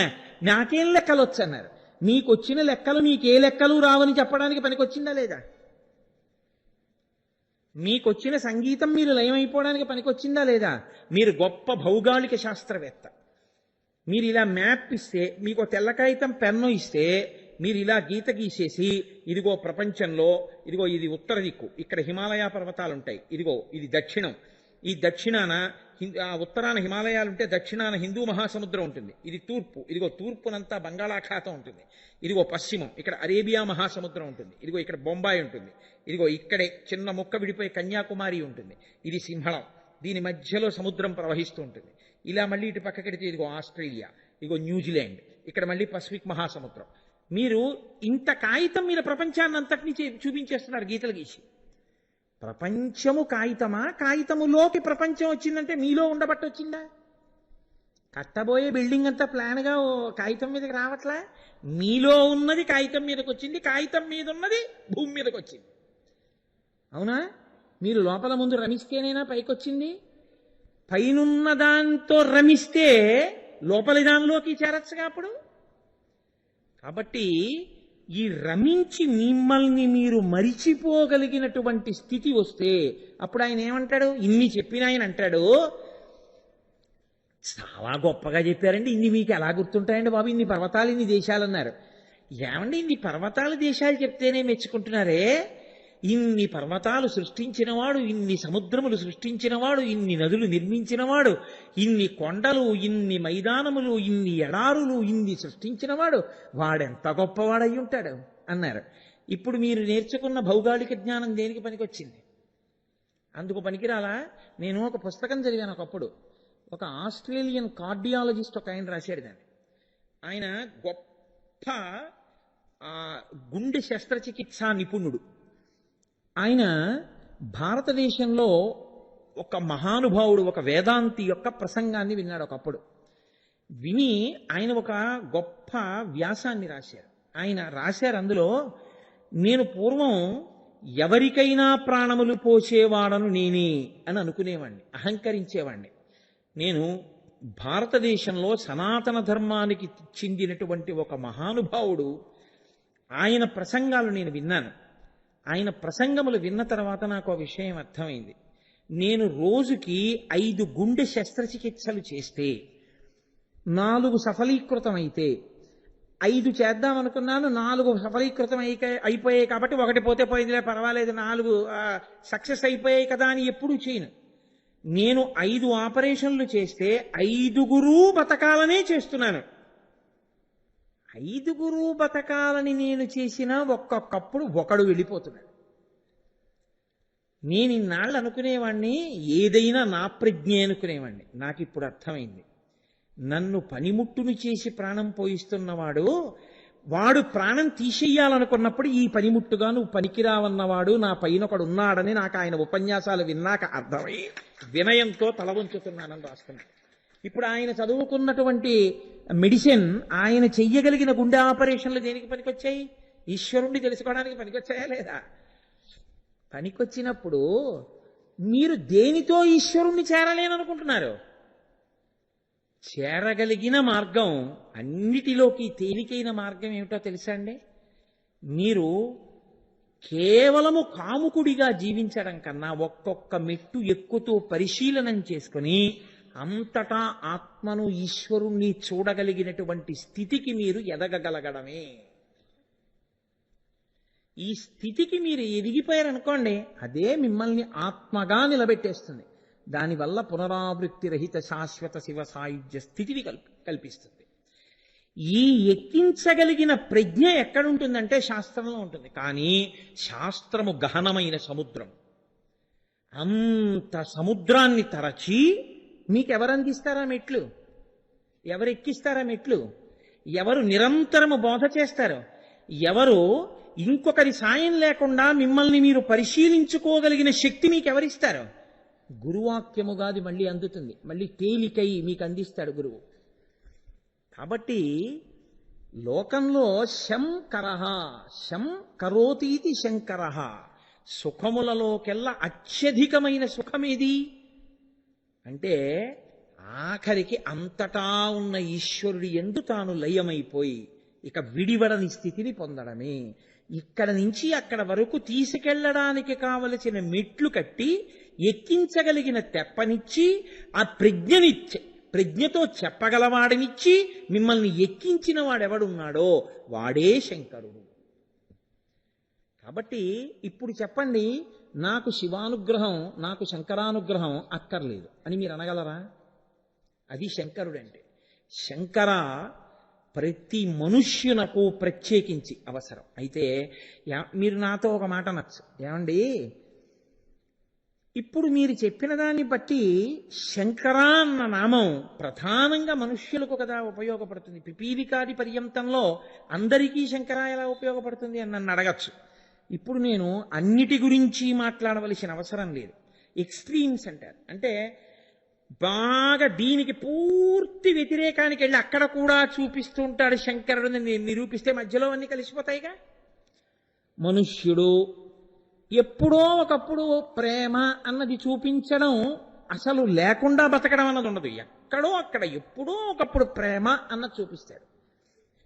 లేదా ఎంతటి దారుణమైన వ్యక్తి అయినా కానివ్వండి, ఎప్పుడో ఒకప్పుడు ఈశ్వరుడు గురు రూపంలో వచ్చి అతని మనసుని మార్చెయ్యగలిగినటువంటి ప్రజ్ఞతో పరమస్వార్థపరుణ్ణి అతను ఈశ్వరుణ్ణి చేరుకోగలిగినటువంటి ఒక గొప్ప యోగిగా మార్చేయడానికి అవకాశం ఉంటుంది మనుష్య ఉపాధి యందు. అది దానికి ఉన్న పాత్రత. నేను ఎందుకు ఈ మాట అంటున్నానో తెలుసా అండి? మనకి తులసీదాస్ గారని ఒక మహానుభావుడు, ఆయన పరమ ప్రేమైకమూర్తి. ఆయనకి ఒకరికి పెట్టడంలో సంతోషం. ఆ ఊళ్ళోనే ఓ షావుకారు ఉండేవారు. ఆయన పరమ కాముకుడు. కాముకుడు అంటే మీకు నేను చెప్పిన మాట మీరు గుర్తుపెట్టుకోవాలి. నా ఉద్దేశం కాముకుడు అంటే స్త్రీల పట్ల అన్యభావన ఉన్నవాడని కాదు. తాను మాత్రమే పుచ్చుకుని సంతోషించాలనుకునేవాడు. ఇప్పుడు ఇద్దరికీ చాలా భేదం కదూ. తులసీదాస్ గారి ఇంటికి మహాపురుషులు వచ్చారు. వాళ్ళు ఎలా ఉంటే మహాపురుషులండి అని మీకు నాకు ప్రశ్న. తులసీదాస్ గారికి అందరూ మహాపురుషులే. ఎందుకని అంటే హృదయ వైశాల్యాన్ని బట్టి. మీరు కొంతమందిని చూడండి, అబ్బో చాలా మంచి ఆయనండి అంటే అసలు ఎవరిని చెడ్డాయనండి ఆయన, చాలా మంచి ఆయనండి అంటారు. కొంతమందిని మీరు చూడండి, మీరు ఏం పెట్టండి, అబ్బా చాలా రుచిగా ఉందండి అంటే ఆయన జన్మాంతరంలో ఇదేమిటిది ఇలా ఉంది అని ఇంత అసహ్యంగా ఉండారని ఆయన అండవు. అంటే ఆయన తిన్నవన్నీ రుచిగా ఉన్నాయని మీరు అనుకుంటున్నారా? తిన్నవన్నీ రుచిగా ఆయనకు ఉంటాయి. అది ఆయన మనస్తత్వం, ఆయన సుసంపన్నత్వం కదండి. అలా కొంతమందికి అసలు ఎవరిలోనూ చెడు కనపడదు, అందరిలోనూ మంచి కనపడదు. నాకు ఒక బంధువు ఒక ఆవిడ ఉండేవారు. ఆవిడ ప్రతిరోజు సినిమాకి వెళ్ళేవారు. ఆవిడ అన్ని సినిమాలు చూసేస్తే ఒకప్పుడు ఏదో మలయాళం సినిమాకి కూడా వెళ్ళొచ్చేవారు మార్నింగ్ షోకి. నేను ఒకప్పుడు ఆవిడని అడిగాను, అది ఎవ్వరూ వెళ్ళటలేదే, ఏదో ఒక్క కన్ను బొమ్మ వేసి పగలు చూస్తే రాత్రి కల్లోకి వచ్చేంత భయంకరమైన సినిమా అన్నారు, దానికి కూడా మీరు వెళ్ళొచ్చారు కదా, ఏం బాగుంది అందులో అన్నాను. అంటే ఆవిడన్నారు నాతోటి, నాయన నేను ₹1.80 ఇచ్చి ఆ సినిమా చూశాను. ₹1.80 నేను ఇచ్చింది, వాడది నిర్మించడానికి కోట్లు ఖర్చు పెట్టాడు. నేను ఇచ్చిన ₹1.80కి విమర్శించడం ఎందుకు నాయన, బాగుందంటే పోలేదా అండి ఆవిడ. అమ్మా మీ గొప్పతనానికి జోహార్ తల్లి అని. అంటే అది సినిమాల విషయంలో అది కొంతమందికి మనుష్యుల విషయం. అదేంటి జన్మాంతర సంస్కారం ఒక రోజులో వచ్చిందని మీరు అనుకోకండి. ఆయన పరిశీలించుకుని ప్రేమించడం నేర్చుకుని ఒక స్థితికి వచ్చేటప్పటికి ఒక జన్మలో ఆ స్థితిని పొందుతాడు. అది నిలబడింది అనుకోండి, దాన్ని పట్టుకుని మోక్షానికి వెళ్ళిపోతాడు ఆయన. ఈ అందరి యందు మంచి చూస్తూ మోక్షానికి వెళ్ళిపోతాడు. తులసీదాస్ గారు అంతటి ప్రాజ్ఞుడు, షావుకారు గారు అంతటి లోభి. ఈయనింటికి మహానుభావులు వచ్చారు. వెళ్ళి సరుకులు పట్రా అని భార్య లోయిని పంపించాడు. ఆవిడ మహాందగత్తె. ఆవిడ వెళ్ళి, నేను అయ్యా నాకు సరుకులు ఇవ్వండి, మీ ఆయన ఇప్పటికే చాలా బాకీ ఉన్నాడమ్మా, ఎలా ఇస్తానన్నాడు. అంటే కాదు కాదు, మహాపురుషులు వచ్చారు, వారిని ఎండగట్టలేం కదా, సరుకులు అప్పివ్వండి, ఎలా అయినా తీరుస్తాను. ఆయన అన్నాడు, మీ ఆయన ఎలాగో అప్పు తీర్చలే, ఇవాళ రాత్రికి నువ్వు నాకు పడక సుఖం ఇవ్వగలవా అని అడిగాడు. ఆవిడ కాసేపు ఆలోచించింది. తిరస్కరిస్తే భర్త ఔన్నత్యం పోతుంది. వచ్చేసి కూర్చున్నారు వాళ్ళు భోజనానికి. తను తీసుకెళ్లి వండి పెట్టాలి. వెళ్ళి ఇలా అన్నాడు తుచ్చుడు, అందుకని నేను తేలేదు అంటే ఇప్పుడు ఆయన ఎక్కడికి వెళ్ళి తెస్తాడు? వచ్చిన వాళ్ళు ఏమైపోతారు? ఆవిడంది అలాగే అని సరుకులు తెచ్చింది, వండి పెట్టేసింది, భోజనాలు పెట్టేసింది, అందరూ తినేశారు, వెళ్ళిపోయారు. చీకటి పడుతోంది. ఆవిడ చెప్పింది తులసీదాస్ గారికి నేను ఇలా చెప్పానని. ఆయన అన్నాడు, రక్తము, మాంసము, కొవ్వు, అస్థి, శుక్ల, మేధ అనబడేటటువంటి 7 ధాతువులతో తయారు చేయబడేటటువంటి మాంస వికారమైన ఈ శరీరాన్ని 1 గంట సేపు పాన్పు మీద చేర్చడానికి నువ్వు ఒప్పుకున్నందుకు మహాపురుషులకి అన్నం పెట్టడానికి ఉపకరించాడా? ఏమి మహానుభావుడైనా! నువ్వు వర్షంలో తడిసిపోయి వెడితే ఆయనకి ఇబ్బంది కలుగుతుందేమో నిన్ను స్పృశించినప్పుడు, కాబట్టి నిన్ను గొడుగేసి తీసుకెడతాను రమ్మని వానలో తీసుకెళ్ళాడు. ఆయన అనుకున్నాడు, ఆ షావుకారు గారు ఇంత చీకటి పడిపోయింది, హోర్న వాన పడుతోంది, ఆవిడ వస్తుందా? రాదు, అలా అందంతే అని ఆయన పడుకున్నాడు. తులసీదాస్ గారు వెళ్ళి తలుపు కొట్టారు. షావుకారు గారు తలుపు తీశాడు. ఎదురుగుండా లోయి కనపడింది. ఇంత వర్షంలో ఎలా వచ్చావు అని అడిగాడు ఆయన. నా భర్త తీసుకొచ్చారంది. ఇంకా తెల్లబోయాడు. నీ భర్త తీసుకొచ్చాడా అన్నాడు. అంటే 7 ధాతువులతో చేయబడిన ఈ శరీరాన్ని 1 గంట సేపు ఇంకొక శరీరం పక్కన చేర్చినందుకు 10 మంది మహానుభావులకు అన్నం పెట్టే యోగ్యతనిచ్చాడే, మాట తప్పకన్నాడు నా భర్త అంది. ఆయన బయటికి చూశాడు. రామనామ జపం చేసుకుంటూ కూర్చునున్నారు తులసీదాస్ గారు. అంతే. ఆయన వచ్చి తులసీదాస్ గారి కాళ్ళ మీద పడిపోయి, నాకు ఈ జన్మలో ఇంక ఏమీ వద్దు, మీ శిష్యరికం చాలని తనకున్నదంతా దానం చేసి తులసీదాసు గారి శిష్యుడై మహానుభావుడై ఈశ్వర భక్తుడైపోయాడు. శంకర అన్న నామం కేవలముగా సుఖస్థానములను, బ్రహ్మాండమునందు సుఖస్థానములను, పిండాండమునందు జ్ఞానేంద్రియములను మాత్రమే ఇచ్చి శంకరోతి ఇది శంకర సుఖమునిచ్చేది అని మీరు చెప్పడానికి వీల్లేదు. ఇప్పుడు ఆ సుఖము ఎన్నిగా ఇచ్చేస్తుందంటే, ఇక్కడ సుఖపడుట, ఇతరులను సుఖపెట్టుట, ప్రేమతో మీరు సుఖించుట, కామముతో సుఖించుట, మీరు చేసిన పుణ్యకర్మల వలన ఊర్ధ్వలోకముల యందు సుఖించుట, అసలు మీరు శాశ్వత సుఖస్థానమైన ఈశ్వరుని యందు చేరిపోవుట. ఇన్ని సుఖములు ఎవరి నుంచి వస్తాయి? ఎవరు ఎక్కించగలరు? వాడు ఎక్కించగలడు. మీరు ఒక్కటే గుర్తుపెట్టుకోవాలి. మీరు నూతిలో పడిపోయారు. నూతి మీద ఒక ఆయన ఉన్నాడు. నూతి మీద ఉన్న ఆయన తాడు పట్టుకోవాలి కదండి. నూతి మీద ఉన్న ఆయన తాడు పట్టుకుంటే మీరేం చేయాలి? మీరు తాడట్టుకోవాలి. ఇప్పుడు నూతి మీద ఉన్న ఆయన ఎవడున్నాడో వాడే మీ జీవితమునకంతటికీ కూడా నిర్ణాయకుడు. ఇప్పుడు ఆయన చీకటి పడిపోతోంది, ఆయన నాకేం పనయ్యా, ఎవడు పడమన్నాడు నిన్ను అని వెళ్ళిపోయాడు అనుకోండి. ఇలా వచ్చి చూసి అయ్యో అయ్యో అయ్యా అయ్యా అయ్యా రక్షించండి రక్షించండి అంటే అక్కడ తాడుంది, ఏదో ఓ పెద్ద చాదకో ఏదో లేకపోతే ఎద్దులకు కట్టించాడో అక్కడ పడుంది. వాడు ఆ తాడు తీసుకొచ్చి మీకు చూపించి, అయ్యో ఈ తాడుందయో ఇక్కడ నిజమే, వేస్తే నిన్ను లాగచ్చు. నిన్ను లాగితేనే పడితే చీకటి పడేవాళ్ళ మా ఆవిడ పిల్లలు చూస్తుంటారు, ఎందుకు వచ్చిన కూడా నీ కర్మ నువ్వు పడ్డావు అని ఆయన వెళ్ళిపోయాడు అనుకోండి. ఇప్పుడు ఎలా ఉంటుంది కడుపులో? తాడుంది, మనిషి ఉన్నాడు, వాడు వేయలేదు అంతే కిందకి. అంటే పైనున్నవాడి కర్మ ఏమిటి? అసలు ఇలా వచ్చి చూసి వీడిని లాగాలంటే ఏం చేయాలి? తాడేయాలి. ఆ తాడేసి అతను లోపల ఉన్నవాడు ఇంకెవరో రారేమో, చీకటి పడిపోయిందని బెంగటిల్లిపోయి ఉనికిపోతున్నాడు. ఏం భయం లేదా బాబు, జాగ్రత్తగా తాడు పట్టుకుని అదిగో ఇటకలకి కాళ్ళు తన్ని పెట్టి మెల్లిగా పైకెక్కాయి, లాగేస్తాను, వెళ్ళిపోదాం, బండి ఉంది నాకు, ఆ బండిలోకి తీసుకుపోతాను ఇంటికి, నువ్వే నడవక్కర్లేదు 4 ఊరట మాటలు చెప్పాడు అనుకోండి. ఆయన తాడు పట్టుకుని జాగ్రత్తగా పైకెక్కుతుంటాడు. 2 మాటలు జారిపోయాడు అనుకోండి, వెళ్ళవా నీకు తాడు ఎక్కడ రాదని వదిలేసి వెళ్ళిపోయాడు అనుకోండి. ఏం పర్వాలేదయా, 2 మాటలు కాకపోతే 3 మాటలు, రాత్రి అంతా ఇక్కడే ఉంటాయి, ఏం పర్వాలేదు, ఎక్కువ మెల్లిగా అన్నాడు అనుకోండి, ఎక్కుతాడు కదండి. అవసరం లేనివాడు తాడు పట్టుకుని ఒడ్డున నించుని తాను ఊంగి పడిపోయిన వాడిని లాగడం కోసం తాను తాడంతా పట్టుకుని తన చేతులు ఉరిసిపోతున్నా నిలబడ్డవాడున్నాడే వాడు త్యాగి. వాడి వల్ల లోపల ఉన్నవాడు పైకెక్కుతున్నాడు. తనకు అవసరం లేకుండా సృజించి విడిచిపెట్టి పైన కూర్చోవలసిన వాడు శాస్త్రమై గురువై కిందకొచ్చి శ్వాస అదిరిపోయేటట్టు కష్టపడి బోధ చేసి తాను పొంగిపోయి అమ్మయ్యా నేను వచ్చిన ప్రయోజనమైంది ఒక్కడో మారుంటాడు చాలని వెళ్ళిపోతున్నాడు. వాడు తాడు పట్టుకుని నూతి దగ్గరికి వచ్చి నిలబడ్డవాడు. వాడికి ఏమిచ్చి రుణం తీర్చుకుంటాడు? ఇచ్చి రుణం తీర్చుకోవడానికి వాడు నువ్వు ఇస్తావని నీ కోసం వచ్చినవాడు కాడు, నువ్వు పైకెక్కితే చాలని వచ్చినవాడు. కాబట్టి నువ్వేం చేయగలవంటే వాడికి ఒక కృతజ్ఞత ఇలా చెప్పడం. కాబట్టి ఇది రుక్మిణీదేవంటుంది, రుక్మిణీ కళ్యాణంలో ఆవిడ అంటుంది, నీ కృపన్ బ్రతికితిన్ నీకన్న పుణ్యాత్మకుల్ కలరే దీనికి నీకున్ ప్రత్యుపకృతిని చేయంగా నేనేరా అంజలి ఘటించదభూసురాన్వయమణి సద్బంధు చింతామణి.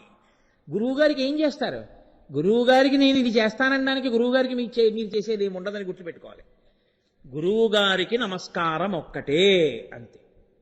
అది శంకరుని యొక్క వైభవం.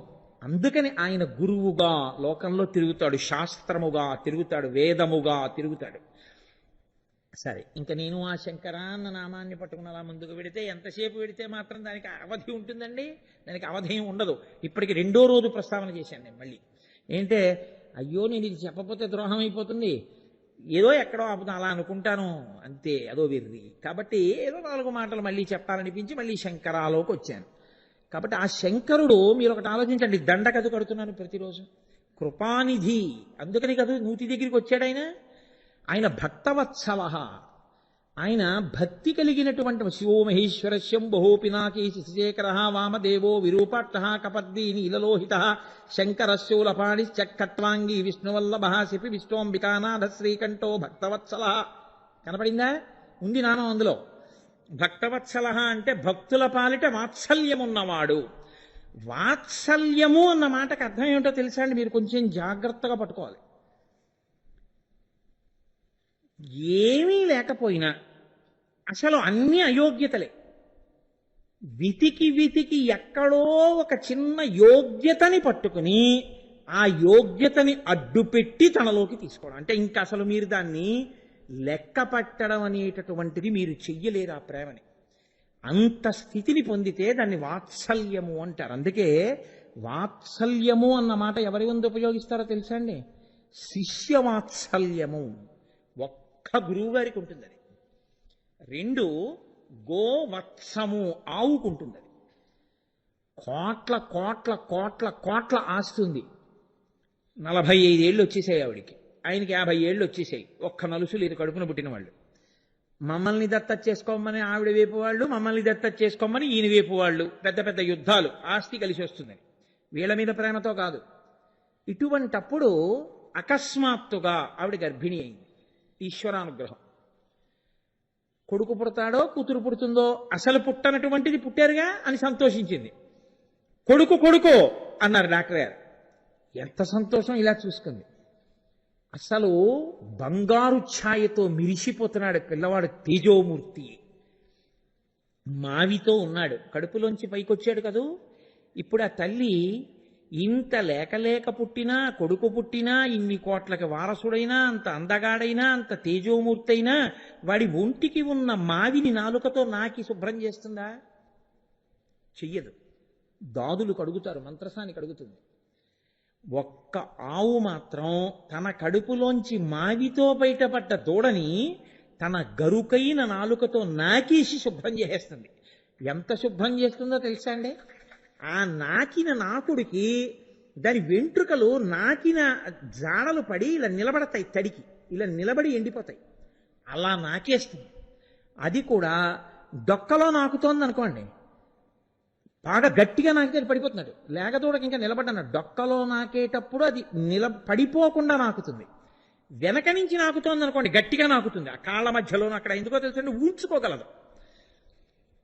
అది నాకనిదంటూ ఏముండదు. ఇంకా కడుపున పుట్టినటువంటి వత్సమును ఒళ్ళంతా నాకేస్తుంది దూడ, ఆవు. కాబట్టి ఎందుకు నాకాలి, ఎందుకు శుభ్రం చేయాలి మావిని నాలుకతో? దూడని నేను నీ బిడ్డని అని నాకు ఇంకా ఏమీ రాదు, కుక్కలు వచ్చి కరిచేసినా, నక్కొచ్చి ఎత్తుకుపోయినా, యజమాని వచ్చి వేరు చేసేసినా, నువ్వే పాలిస్తానన్నా నన్ను వదలకపోయినా, ఆ రాటకి కట్టేసినా, నన్నెవ్వరూ కడగకపోయినా, ఈ ఒంటి మీద ఉన్న మాంసం యొక్క వాసన ఒకవేళ అలా ఉండిపోతే, రేపమ్మా నువ్వు పొలంలోకి వెళ్ళాక నన్ను ఈ ఇంటి కుక్కే పీకేయచ్చు మాంసం వాసనకి అని దూడ తన చేతకానితనంతో నిలబడిపోతే తనకున్న అనుగ్రహంతో నాకి దూడని సిద్ధం చేసుకుంటోందో ఆవు. ఇది దాని వాత్సల్యం. చేతకాక పాడైపోతున్న వాణ్ణి వాడు నాశనమైతే నాకెందుకని కాకుండా బోధ చేసి చేసి చేసి చేసి తన ఆయువునంతటినీ వాక్కుల రూపంలో శ్వాస ఖర్చు పెట్టి తన ఆయుర్దాయాన్ని తగ్గించేసుకుంటున్నాడు గురువు, ధారపోసేస్తున్నాడు ఆయుర్దాయాన్ని. కాబట్టి వీళ్ళిద్దరిది వాత్సల్యం. అంత వాత్సల్యము కలిగినటువంటి గురువు ఉన్నాడే, ఆయన ఎటువంటి వాడో, ఈ వాత్సల్యములన్నింటికీ కూడా నిధి ఈశ్వరుడు. అసలు ఆయన వాత్సల్యాన్ని మీరు లెక్క పెట్టలేరు. అందుకే మీరు పంచదార రేణు అడుగుదామని వెళ్ళారనుకోండి, భూమండలంలో ఉన్నటువంటి చెరుకు తోటలన్నీ మీకు ఇస్తాడు ఈశ్వరుడు. వాత్సల్యం అన్న మాటకు అర్థం అది. భక్తవత్సలుడు అంటే భక్తులకు కోర్కెలు తీర్చేవాడని మీరు అర్థం చేసుకోకూడదు. ఏ యోగ్యత లేని వాడి యందు కూడా అసలు ఇలాంటిదొకటి నా యందు యోగ్యత ఉన్నది అని వాడు కూడా అనుకోడు. వాడికి కూడా తెలియదు ఆ యోగ్యత ఒకటి ఉందని.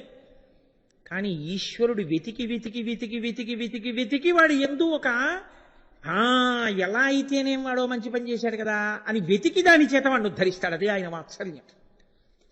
అంత వాత్సల్యమూర్తి వైపు మీరేవో అడుగేస్తే ఇంకా ఆయన ఎంత కౌగిలించుకుంటాడు మీరు ఆలోచించండి. పనికి మాలిన వాడిగా ఉండిపోయే ప్రయత్నం ఎందుకు? దీనికి నేను మీకు ఒక ఉదాహరణ చెప్పాలి అంటే, చాలా తేలిక ఉదాహరణ చెప్పాలి అంటే, ఆయన ఎప్పుడూ గుళ్ళోకి వెళ్ళడం, గుళ్ళోకి వెళ్ళే వాళ్ళని చూసి పరిహాసం చేస్తుంటాడు. అటువంటి వాడి ఆవు దూడ గుళ్ళో దూరింది. ఈయన దూడను పట్టుకోవడానికి గుళ్ళోకి పరిగెత్తారు. దూడ గుడి చుట్టూ పరిగెత్తింది, ఈయన గుడి చుట్టూ పరిగెత్తాడు. దూడ బయటకు వచ్చింది, ఈయన బయటకు వచ్చాడు. లోపల ఉన్న ఈశ్వరుడు ప్రదక్షిణ ఫలితం వేశాడు. ఎలా అయితేనే గుడి చుట్టూ తిరిగాడా లేదా? ఒరే నువ్వు ప్రదక్షిణం చేశావురా, ఫలితం వేశాడు వాడికి. ఇది వాత్సల్యం. ఈ భక్తవాత్సల్యం మీకు పురాణాల్లో వెతికి చూస్తే మీ కన్నుల నీరు వస్తుంది. అబ్బా ఈశ్వరా, ఎంత ప్రేమైకమూర్తివా, నిన్ను విడిచి అందరి దగ్గర చేతులు చాపు అడుక్కుంటున్నావా మేము, ఇదా మా దుస్థితి అనిపిస్తుంది.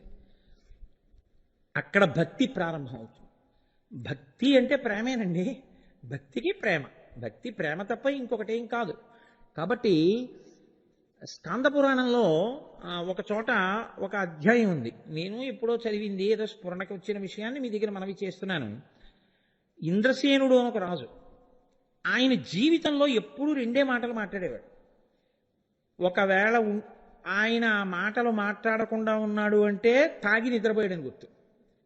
ఆయన లేచున్నాడు అంటే తాగి ఈ రెండు మాటలే మాట్లాడతాడు. త్రాగి అన్నప్పుడు ఆవు పాలు కాదు, ఏది తాగితే అటువంటి మతంతో మాట్లాడతారో అది. కాబట్టి ఆయన మాట్లాడే మాటలు ఏమిట్రా అంటే రెండే రెండు, ఆహార ప్రహరస్వ, ఇవే అంటూ ఉంటాడు ఇప్పుడు. ఆహార అంటే పట్టుకురండి, ప్రహరస్వ కొట్టండి. ఆయనకి ఎవరో ఏదో చెప్తారు, ఏమండి ఈ ఊళ్ళో ఫలానా వాళ్ళ ఇంట్లో ఫలానా వస్తువు ఉంది, చాలా బాగుంటుంది అంటారు. ఆహారా తీసుకురండి అంటాడు. ఇప్పుడు ఆయన ఏమంటాడు, నేను ఇవ్వనంటాడు. ఏమండి వాడు అడ్డుపడుతున్నాడంటే వాళ్ళ బంధువులందరితో కలిసి మన మీద తిరగబడ్డాడండి, ఇవ్వట్టండి అని. ప్రహరస్వ, వాడిని తీసుకొచ్చి చావగొట్టేయండి అంటాడు. కొరనా దెబ్బలు కొట్టించేసి ఆ వస్తువు తనదిగా అనుభవించేస్తాడు. అది ఎక్కడి నుంచి ఎక్కడి వరకైనా సరే అనుభవించడం అన్నది ఆయనకి నచ్చాలంతే. కాబట్టి ఆయన జీవితంలో మాట్లాడే మాటలన్నిటినీ మీరు అక్కడ పోసి కుప్పగా లెక్క పెడితే అందులో ఎక్కువ ఆయన మాటలు మాట్లాడినవి 199 ఆహార ప్రహరస్వ. ఆయన చచ్చిపోయాడు ఒకసారి. మరి చచ్చిపోవాలి కదండి, ఎవడైనా చచ్చిపోవాలి, మంచివాడైనా చచ్చిపోవాలి, చెడ్డవాడైనా చచ్చిపోవాలి. చచ్చిపోకుండా ఎలా ఉంటారు, శరీరం పడిపోతుంది. ఇప్పుడు యమకింకరులు వచ్చారు, వచ్చి ఆయన్ని తీసుకుపోయారు. తీసుకుపోతే ఆయన యమలోకానికి వెళ్ళాడు.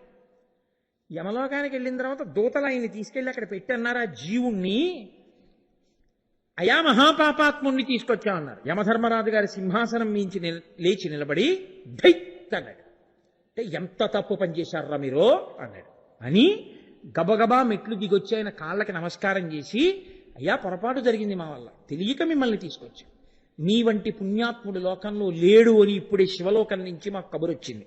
అదిగో విమానం సిద్ధంగా ఉంది, మీరు శివలోకానికి వెళ్ళిపోండి అని పంపించేశాడు. ఆయన శివలోకానికి వెళ్ళేసరికి త్రినేత్రుడై త్రయంబకుడైనటువంటి పరమశివుడు సభ తీర్చి కూర్చునున్నాడు. రావో ఇంద్రసేన రా అని ఆయన ఆసనం చూపించాడు. ఏడిచిన వాడు జీవితంలో అప్పుడు ఆ జీవుడు. అదేమిటంటే నాకు తెలిసి చేసిన పుణ్యం అన్నదేం లేదు, నేను ఎప్పుడూ ఎవరికి ఏమీ పెట్టలేదు, నా జీవితం అంతా నేను అనుభవించడమే, అది కూడా ఎంత దారుణంగానో అనుభవించా. నన్ను ఎందుకు తీసుకొచ్చారు శివలోకానికి అని అడిగాడు. అడిగితే అక్కడ ఉన్నాయని లేచి అన్నాడు నందీశ్వరుడు, నువ్వు తెలిసి అన్నావో తెలియకన్నావో ఎప్పుడూ రెండు మాటలే అనేవాడివి. ఆహారా తీసుకురండి, నేను పుచ్చుకుంటాను, ప్రహరస్వ కొట్టండి. నువ్వు అలా అన్నా ఇలా అన్నా అవి క్రియాపదాలైనా అందులో హర అన్న మాట ఉంది. హర అని నువ్వు ఆహర ప్రహరస్వ, ఆ హర హర హర హర హర హర అండంలో ఆయన నీ పాపములు హరించేశాడు. పసిపిల్ల తెలియక ముట్టుకుంది, నిప్పు కాల్చకుండా ఉంటుందా? పాపం పెద్ద ఆయన కాలుదారి నీళ్ళలో పడ్డాడు, మునక్కుండా పోతాడా? ఎలా అయినా దాని ధర్మం దాంది. అయ్యో పెద్ద ఆయనండి పాపం కాలు జారిపోయాడు, కొట్టుకుపోవడం ఏంటంటే అలా వదిలేస్తారు మెట్ల మీద అంటుందండి నీరు. అయ్యో పసిపిల్లండి తెలియక పాలగిన్న లాగేసింది, కాల్చకుండా ఉంటానని అగ్నిహోత్రం అంటుందా? రెండిటి ఎందు ఉండదు, దేని ధర్మం దాంది. ఆ హరా అన్న నామం యొక్క శక్తి అది. కాబట్టి ఇప్పుడు అదేం చేసింది? ఆయన ఎన్ని పాపములు చేస్తున్నాడో అన్నిటినీ కరిగించేస్తూ పోయింది అది. కాబట్టి పాపం లేకుండా పోయింది. ఆహర ప్రహరస్వ, హరా హరా తీసేసింది ఆయన్ని. కాబట్టి నీకన్నా భక్తుడు ఎక్కడున్నాడు, అందుకు తీసుకొచ్చాం, పాపాలు లేవు నీకు రా అన్నారు. అంటే ఏమంటే ఏమైనా చేసి మేము ఇలా అనొచ్చా అంటారేమో. ఎప్పుడూ శాస్త్రం దేనికి పనికి రావాలంటే మీరు మెట్లు ఎక్కడానికి పనికి రావాలంటే, కానీ మెట్లు దిగడానికి అప్పుడు మీ బుద్ధి ఎందు దోషం వచ్చింది కదండి, దాన్ని ఈశ్వరుడు పట్టుకుంటాడు, అది మీరు గమనించాలి. అని అప్పుడు కోటేశ్వరరావు ఉపన్యాసాలు ఒకసారి విని అలా మారిపోయిన స్వామి అంటే లేనిపోని కూడా నాకు కూడా వస్తుంది. అందుకని నేను ఇది చెప్పి తీరాలి, తెలిసిందా? అందుకని ఆహర ప్రహరస్వ నామము అంత గొప్పది, భగవంతుడి నామమునకే అంత శక్తి ఉంటే. అందుకే మీరు చూడండి ఎక్కడైనా హరహర మహాదేవ శంభో శంకర, హరహర లేకుండా ఉండరు అసలు, హరహర అంటూనే ఉంటారు. కాబట్టి ఇది భక్తవత్సల. ఎంత పాపము చేసిన వాడి యందు కూడా చిన్న ఒక్క మంచి గుణము అన్నది ఉంటే, నోటితో చెప్పిన నామమైనా సరే ఉంటే, దాన్ని అడ్డు పెట్టి ఈశ్వరుడు ఎంత ఎత్తైనా ఎత్తుతాడు. అందుకు కదండి దూర్జటి ఏడ్చాడు, పవి పుష్పంబగు అగ్ని మంచగు ఆకూపారం భూమిస్థలంబగు శత్రుండతిమిత్రుడవు విషము దివ్యాహారమవు నెన్నగా అవనీ మండలి లోపలన్ శివ శివేచ్ఛాభాషణోల్లాసకిన్ శివ నీ నామము సర్వభస్యకరమౌ శ్రీకాళహస్తీశ్వర. శివ శివ నీ నామము ఎప్పుడూ అంటూ ఉండాలి. చూడకూడంది చూసినా శివశివ, మంచి సంతోషం కలిగినా శివశివ. కాబట్టి అన్నిటి యందు శివశివ. నీ నామం ఇప్పుడు విడిచిపెట్టాలి అంటే శివశివ కాదు, రామరామ అన్న తప్పే లేదు, శ్రీరామ అనొచ్చు, గోవిందా అనొచ్చు, అన్ని ఈశ్వర నామములు. కాబట్టి ఆ నామము అంత శక్తి కలిగినటువంటిది. భక్తవత్సల. మీరు చూడండి పరమేశ్వరుడు ఎంతటి అనుగ్రహ ప్రదాత, వాత్సల్యము చేత అన్న మాటకి నేను మీకు ఒక విషయాన్ని ఉపయుక్తమైన దాన్ని ప్రతిపాదన చేసే ప్రయత్నం చేస్తాను. మనకి 63 మంది నాయనార్లు. 63 మంది నాయనార్లలో చాలా గొప్ప నాయనార్ జ్ఞాన సంబంధర్.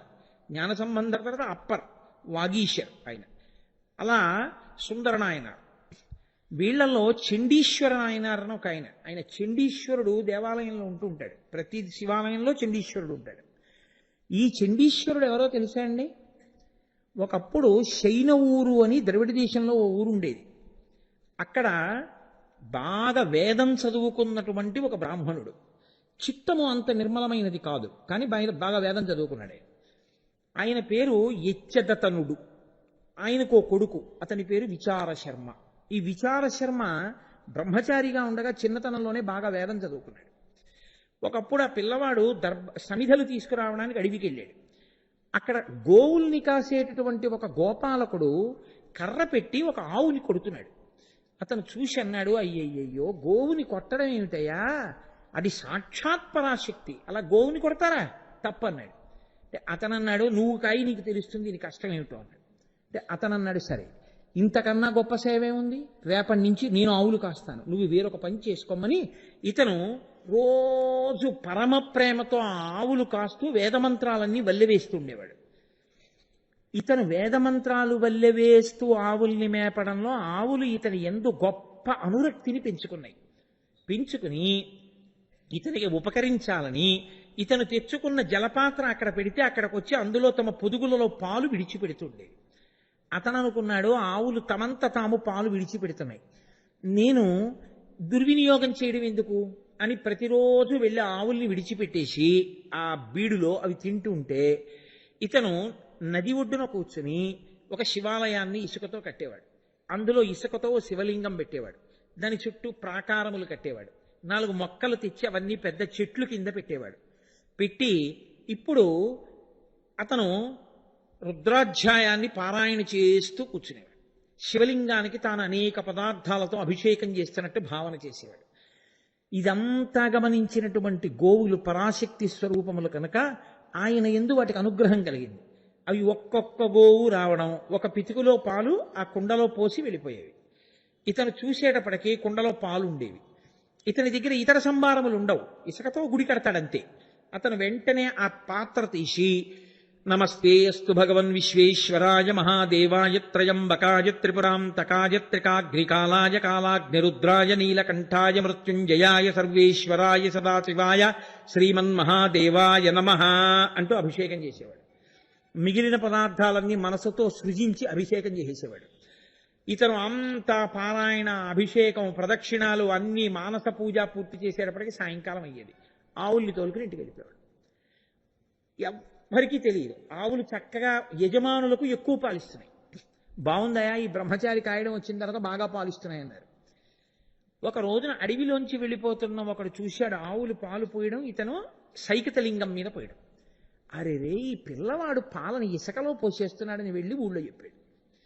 చెప్తే ఊళ్ళో ఉన్న వాళ్ళందరూ అన్నారు, నీ కొడుకు వేదం చదువుకున్నవాడు ఇంత ప్రయోజకమైన పని చేస్తున్నట్ట అన్నారు. అంటే తండ్రి అన్నాడు, నేను తప్పకుండా రేపే వెళ్ళి నా కొడుకు అటువంటి ధూర్త పని చేస్తున్నాడేమో చూస్తానన్నాడు. కొడుకు కన్నా ముందే చీకటితో వెళ్ళి ఓ చెట్టు ఎక్కి కూర్చున్నాడు.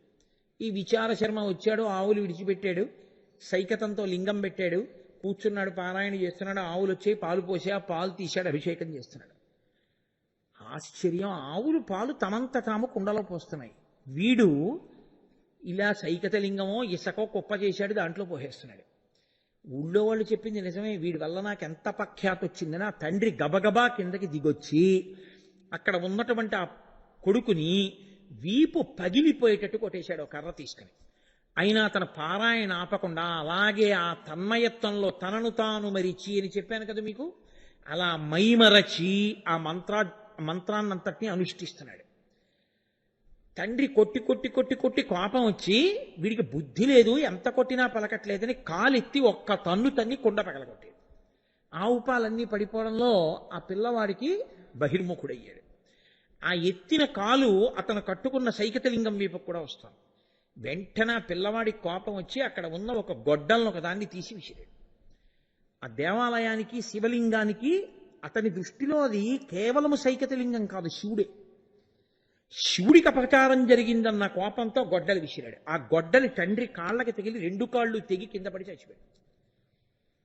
అతను ఒక్కసారి చూశాడు, తండ్రి చచ్చిపోయాడు. అతను దేనికి ఇచ్చాడంటే, ఈశ్వరా, శివాలయంలో చెప్పులతో వెళ్ళి లోపలికి వెళ్ళి నమస్కారం చేసే ప్రయత్నం చేసినా, శివాలయంలోంచి ఇంకో ఆలయంలోకి వెళ్ళడానికి మార్గం ఉన్నట్టు కనపడిందని చెప్పులతో వెళ్ళినా ఉత్తర జన్మల్లో వాళ్ళకి కాళ్ళు లేకుండా జన్మనిస్తారు.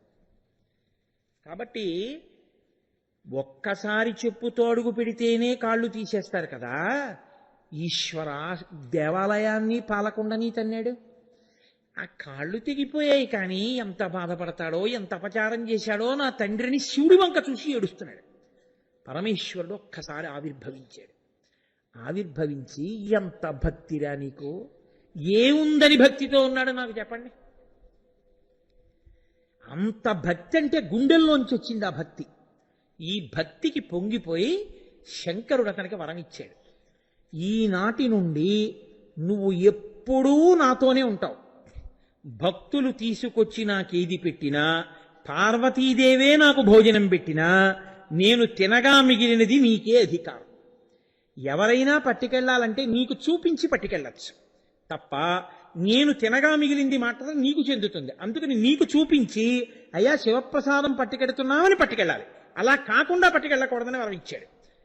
కాబట్టి అప్పటి నుంచి ప్రతి దేవాలయంలో చండీశ్వరుడు ఉంటాడు. కైలాసం దగ్గర నుంచి భూమండలం వరకు ప్రతి చోట చండీశ్వరుడు ఉంటాడు. ఆయన చేసినటువంటి అభిషేకమేమి, శివుడిచ్చిన వరమేమి, ఎంత గొప్ప వరం! అంత గొప్ప వరాన్ని పొందేశాడు చండీశ్వర నాయనారు. ఇప్పటికీ పార్వతీదేవి భోజనాన్ని వడ్డిస్తే, శంకరుడు భోజనం పూర్తి చేస్తే అందులో మిగిలిన పదార్థాలు తినే అధికారం ప్రతిరోజు చండీశ్వర నాయనార్దే. మనలా మనుష్యుడిగా పుట్టి పరమశివుడి యొక్క నిర్మాల్యాన్ని ప్రతిరోజు తినే అధికారాన్ని పొందాడు. ఇది భక్తవత్సల. కాబట్టి మహానుభావుడు. ఇంకా ఇదేమంటారు మీరు? ఆశ్చర్యకరమైన విషయం చెప్తాను మీకు. ఇప్పటికీ జరుగుతుంది అరుణాచలంలో. వల్లాలరాజని అరుణాచల ప్రాంతాన్ని పరిపాలించేవాడైన. ఆయనకి మల్లమాదేవి, సల్లమాదేవి అని ఇద్దరు భార్యలు.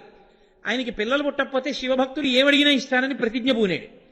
పరమశివుడు పరీక్ష చేయడం కోసమని శివగణాలన్నింటినీ ఆ రాజ్యంలో ఉన్న వేశ్యలింటికి పంపించాడు. అందరు వేశ్యలు ఆ శివగణాలతో ఉండిపోయారు. పరమశివుడు బయలుదేరి రాజమందిరానికి వెళ్ళాడు. ఆయన గబగబా ఎదురొచ్చి నమస్కారం చేసి, ఎవరో మహాశివభక్తుడని చెప్పి నీకేం కావాలన్నాడు. నాకు నా దగ్గరికి ఒక వేశ్యని పంపించు, నాకు వేశ్యానాట్యం చూడాలనుంది, ఇవాళ రాత్రి నేను ఆ వేశ్యతో గడుపుతానన్నాడు. కోరాడు, ఏదైనా ఇస్తానన్నాడు. ఒక్క వేశ్య ఖాళీ లేదు. అందరు నర్తకీమణులు, అందరు వేశ్యలు ప్రమదగణాలతో ఉండిపోయారు. శివపరీక్ష. ఆయన అన్నాడు, మాట ఇచ్చాను తప్పను, కాబట్టి నువ్వు వెళ్ళమని ఇద్దరు భార్యలలో చిన్న భార్యని పంపించాడు. ఆవిడ శివుడు ఉన్న మందిరానికి వెళ్ళింది. పరమశివుడు లోపలికి పెడుతున్న ఆవిడ దగ్గరికి వెళ్ళి ఆవిడ చేతులు ఇలా పట్టుకున్నాడు. పట్టుకోగానే ఆయన పసిపిల్లాడు అయిపోతే ఆవిడ ఒళ్ళో పడుకోబెట్టుకుని ఆ పిల్లవాడిని ఎత్తుకుని రాజు దగ్గరికి వెళ్ళింది. అందులో ఉన్నటువంటి దివ్య తేజోమూర్తి నేను వెళ్ళగానే నా చేతులు పట్టుకుని నాకు బిడ్డడైపోయాడు. ఇదిగో ఈ బిడ్డని తీసుకొచ్చానంది. ఆ పిల్లవాడిని రాజు ఎత్తుకుని ముద్దాడి ఒళ్ళో పెట్టుకుని అన్నాడు, నాకు ఉత్తరక్రియలు చేసే కొడుకు లేడనుకున్నాను, నాకు ఉత్తరక్రియలు చెయ్యడానికి ఈశ్వరుడే కొడుకుగా వచ్చాడన్నాడు. అంతే. ఆ చేతిలో ఉన్న పిల్లాడు అదృశ్యమైపోయి అశరీరవాణి వినపడింది. నీకు ఉత్తరక్రియలు చెయ్యడానికి కొడుకు కావాలని కోరుకున్నావు కనుక ప్రతి సంవత్సరం నీ శరీరము పడిపోయినటువంటి తిథి నాడు నేనే స్వయంగా అరుణాచలేశ్వర దేవాలయంలోంచి ఉత్సవమూర్తి పల్లకి ఎక్కి ఊరు బయట ఉన్నటువంటి ఏటి దగ్గరికి వెళ్ళి ఆ రాజుగారికి తద్దినం పెట్టి స్నానం చేసి శివుడు అరుణాచలం గుళ్ళో కెడతాడు. ఇప్పటికీ కూడా ఉత్సవాలు. అంటే ఇది భక్తవత్సల.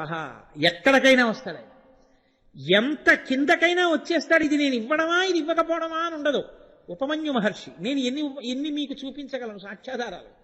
ఉపమన్యు మహర్షి మహాభారతంలో శివసహస్రాన్ని ఉపదేశం చేశాడు.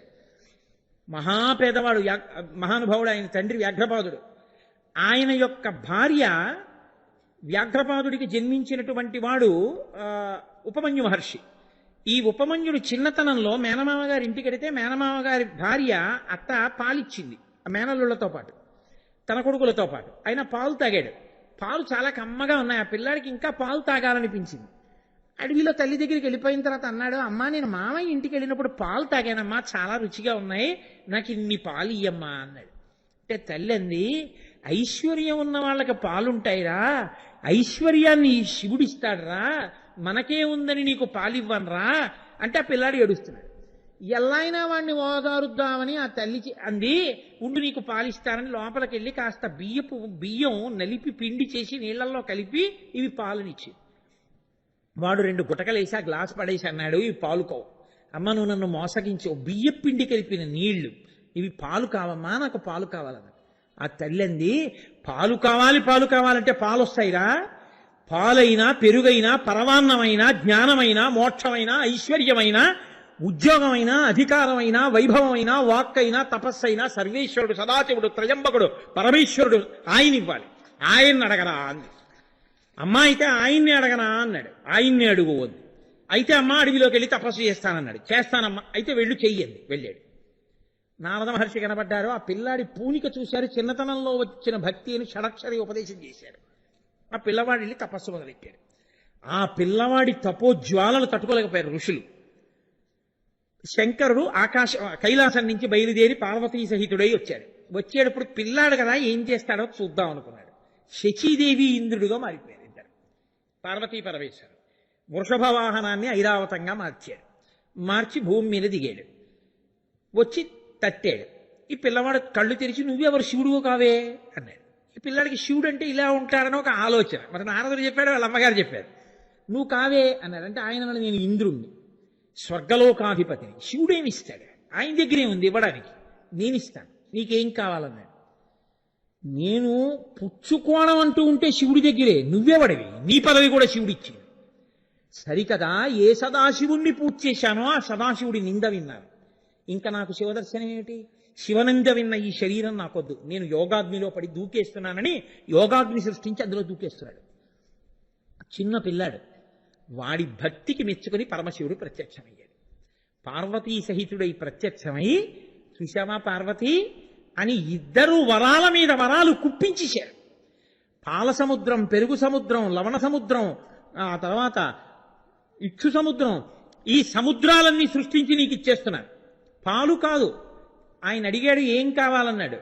పాలు కావాలన్నాడు. గ్లాసుడు పాలు. గ్లాసుడు పాల నేను ఇచ్చేది నువ్వు అడిగితే నీకు 7 సముద్రాలు ఇస్తున్నాను. భూమి మీద నువ్వు స్మరణ చేస్తే చాలు, అన్ని రకాల పిండి వంటలు, అన్ని రకాల శాకములు వచ్చేస్తుంటాయి. నువ్వు బతికున్నంత కాలం పెడుతుంటావు, తింటుంటావు. నీకు ఇంకా ఐశ్వర్య భంగం అన్నది లేదు. ఏది కోరితే అది అనుభవిస్తావు. అంతా అనుభవించిన తరువాత శరీరాన్ని విడిచిపెట్టి నా దగ్గరికే వస్తావు, నా గణములలో చేరిపోతావు. చాలా. ఇది భక్తవత్సల. ఆయన ఏమి ఇవ్వలేడు. మీరు నువ్వు గింజంత అడిగితే ఆయన పర్వతం అంత ఇస్తాడు. వాత్సల్యం అంటే అది. దీనికి పరాకాష్ట ఒకటి చెప్పి పూర్తి చేసేస్తాను, ఇంకా దానికి అంతే ఉంటుందండి. అది అయ్యే పనే ఏమి? ఆ మహాభారతంలో ఒకానొకప్పుడు వ్యాస మహర్షి వచ్చారు. వీళ్ళు అరణ్యవాసం చేస్తుంటే పాండవులు వచ్చి ఆయన అన్నాడు, ఏమయ్యా భీష్మాచార్యుల వారు, ద్రోణాచార్యుల వారు అంటే ఎవరో తెలుసా? ఈ భూమి మీద తిరిగేటటువంటి ధనుర్వేదం వాళ్ళు. వాళ్ళకి తెలియనివి లేవు. ధనుర్వేదాన్ని చంపుతాను అనడం ఎంత గొప్పదో, భీష్ముడిని చంపుతానడం అంత గొప్పది. వాళ్ళని చంపాలంటే అరణ్యవాసం చేస్తే అయిపోతుందా? ఖాళీగా కూర్చోవడం కాదు అరణ్యవాసం అంటే. నీకు నేను కొన్ని మంత్రములు ఉపదేశం చేస్తాను, అర్జునుడికి ఉపదేశం చెయ్యి. అర్జునుడిని బయలుదేరి వెళ్ళి పర్వతం మీద కూర్చుని ఇంద్రుడి గురించి తపస్సు చేయమని. ఇంద్రుడు ప్రత్యక్షమై అతనికి కావలసినటువంటి ధనుర్వేదం అంతా ఉపదేశం చేస్తాడు. సమస్త అస్త్ర శస్త్రములు ఆయనకి వశం అవుతాయన్నాడు. వెంటనే అర్జునుడిని పిలిచాడు, చెప్పాడు. అర్జునుడు బయలుదేరాడు. యోగ మార్గంలో ఇంద్రుడిచ్చిన శక్తితో ఎవరికీ కనపడకుండా హిమాలయ పర్వతాలు, గంధర్మాదన పర్వతం కూడా దాటి వెళ్లి ఇంద్రకీలాద్రి పర్వత శిఖరం మీద చేరి అక్కడ తపస్సు చేస్తుంటే ఒక వృద్ధ బ్రాహ్మణుడు ఆయన కనపడి, ఏమిటయో తపస్సుకు వచ్చానన్నావు, ఆ గాంధీవం ఏమిటి, ఆ అక్షయబాణ తూడీరాలు ఏమిటి, ఇవన్నీ పట్టుకుని ఎందుకు వచ్చావన్నాడు. వీటిని విడిచి నేను ఉండలేను, నేను ఇంద్రుడి గురించి తపస్సుకు వచ్చానన్నాడు. నేనే ఇంద్రుడిని. ఆ వృద్ధ బ్రాహ్మణుడు ఇంద్రుడిగా మారిపోయాడు. మారిపోయి ఆయన అన్నాడు, పిచ్చివాడా, నేనివ్వడం ఏమిట్రా నీకు అస్త్రాలు శస్త్రాలు? ప్రపంచంలో కోట్ల మందిని పడగొట్టగలిగినటువంటి అస్త్రశస్త్రములన్నిటికీ ఆలవాలము పాశుపతాస్త్రం. అటువంటి పాశుపతాస్త్రాన్ని సంధించడం, విడిచిపెట్టడం తెలిసున్నవాడు లోకంలో ఒక్క పరమశివుడే. నువ్వు ఆయన గురించి తపస్సు చేయి. ఆయన అనుగ్రహించాడా? పాశుపతాస్త్రం ఇస్తాడు. పాశుపతాస్త్రం ఇచ్చాడా? నువ్వు గెలిచేసినట్టే కురుక్షేత్రాన్ని. ఇక భీష్మద్రోణులు కూడా నీ ముందు నిలబడలేరు. వెళ్ళి తపస్సు చెయ్యన్నాడు. వెళ్ళాడు. మహానుభావుడు అర్జునుడు గొప్ప తపస్సు చేస్తున్నాడు. సరే, ఇప్పుడు నేను ఆ కిరాతార్జునీయం అంతా ఎక్కడ చెప్పను? నన్నయ్య గారు ఎంత వర్ణన చేశారో దాన్ని. కైలాస పర్వతం మించి పరమేశ్వరుడు ఎరుకగా మారాడు. ఆయన ఒక ఎరుకల రాజుగా మారిపోయాడు. అన్నీ తెలుసున్నటువంటిది మహాతల్లి పార్వతీదేవి అద్రీంద్రతనూజయు వనచరీభావంబు వరలగల్గే అంటారు నన్నయ్య గారు. ఆవిడ ఎరుకతగా మారిపోయింది. చుట్టూ ఉన్నటువంటి ప్రమదగణాల్లో కొన్ని వేల మంది ఎరుకలుగా మారిపోయారు. వాళ్ళ భార్యల్ని ఎరుకతలుగా చేర్చేశారు.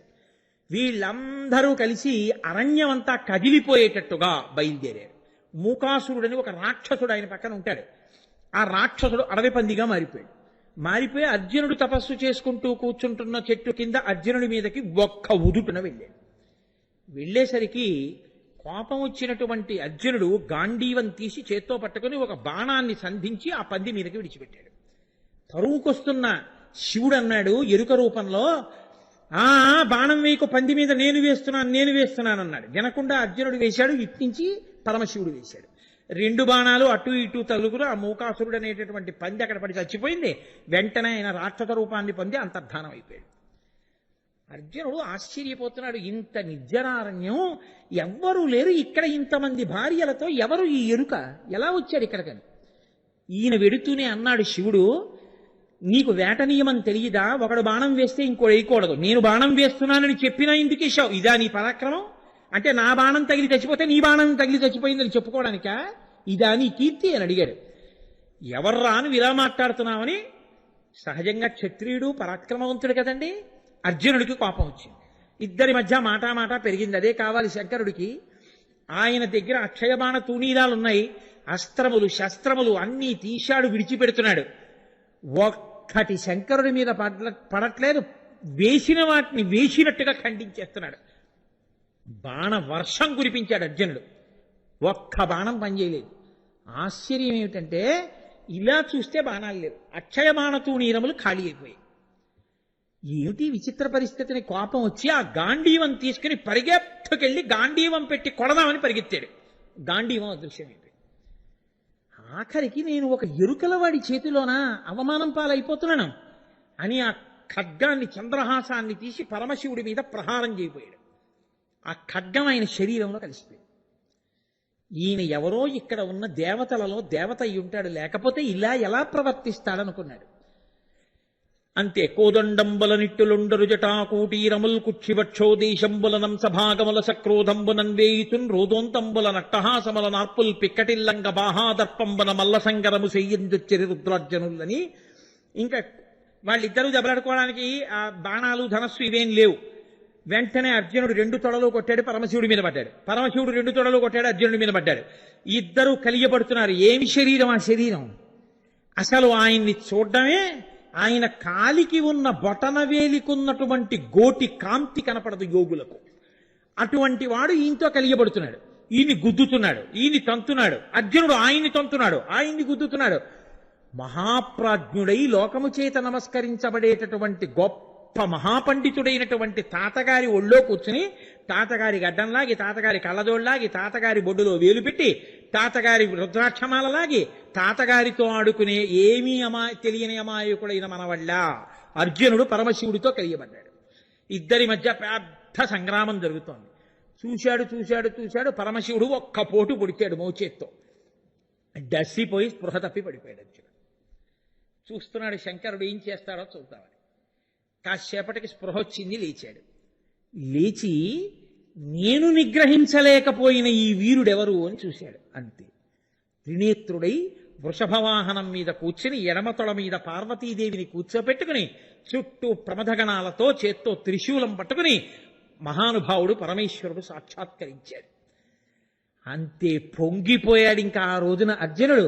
శ్రీకంఠలోకేశ లోకోద్భవస్థాన సంహారహారీ మురారీ ప్రియాచంద్రధారీ మహేంద్రాది బృందారకానంద సందోహ సంధాయి పుణ్యస్వరూప విరూపాక్ష దక్షాద్వరధ్వంసకాదేవ నీదైన తత్వంబు భావించి బుద్ధి ప్రధానంబు కర్మంబు విజ్ఞానం అధ్యాత్మ యోగంబు సర్వక్రియాకారణం పంచు నానా ప్రకారంబులన్ బుద్ధిమంతుల్ విచారించుతో నిన్ను భావింతు రీశాన సర్వేశ్వర సర్వజ్ఞ సర్వాత్మక నిర్వికార ప్రభావ భవానీపతి నీవు లోకత్రయీవర్తనంబుల్ మహావాయు ఖాతాగ్ని సోమార్కతోజంబులంజేసి సంసార చక్రి క్రియాయంత్ర బాహుండవైతాది దేవాదిదేవ మహాదేవ మునిస్తోత్రపాత్ర దత్తావధానాలలాటేక్షణోగ్రగ్ని భస్మీకృతానంగ భస్మానులిప్తాంగ గంగాధర నీ ప్రసాదంబులన్ సర్వగీర్వాణ గంధర్వులున్ సిద్ధ సాధ్యోరగేంద్ర మహేంద్రాదులు శాశ్వతైశ్వర్య సంప్రాప్తులైరీశ్వర విశ్వకర్త సురాభ్యర్చిత నాకు అభ్యర్థితంబుల్ ప్రసాదింపు కారుణ్యమూర్తి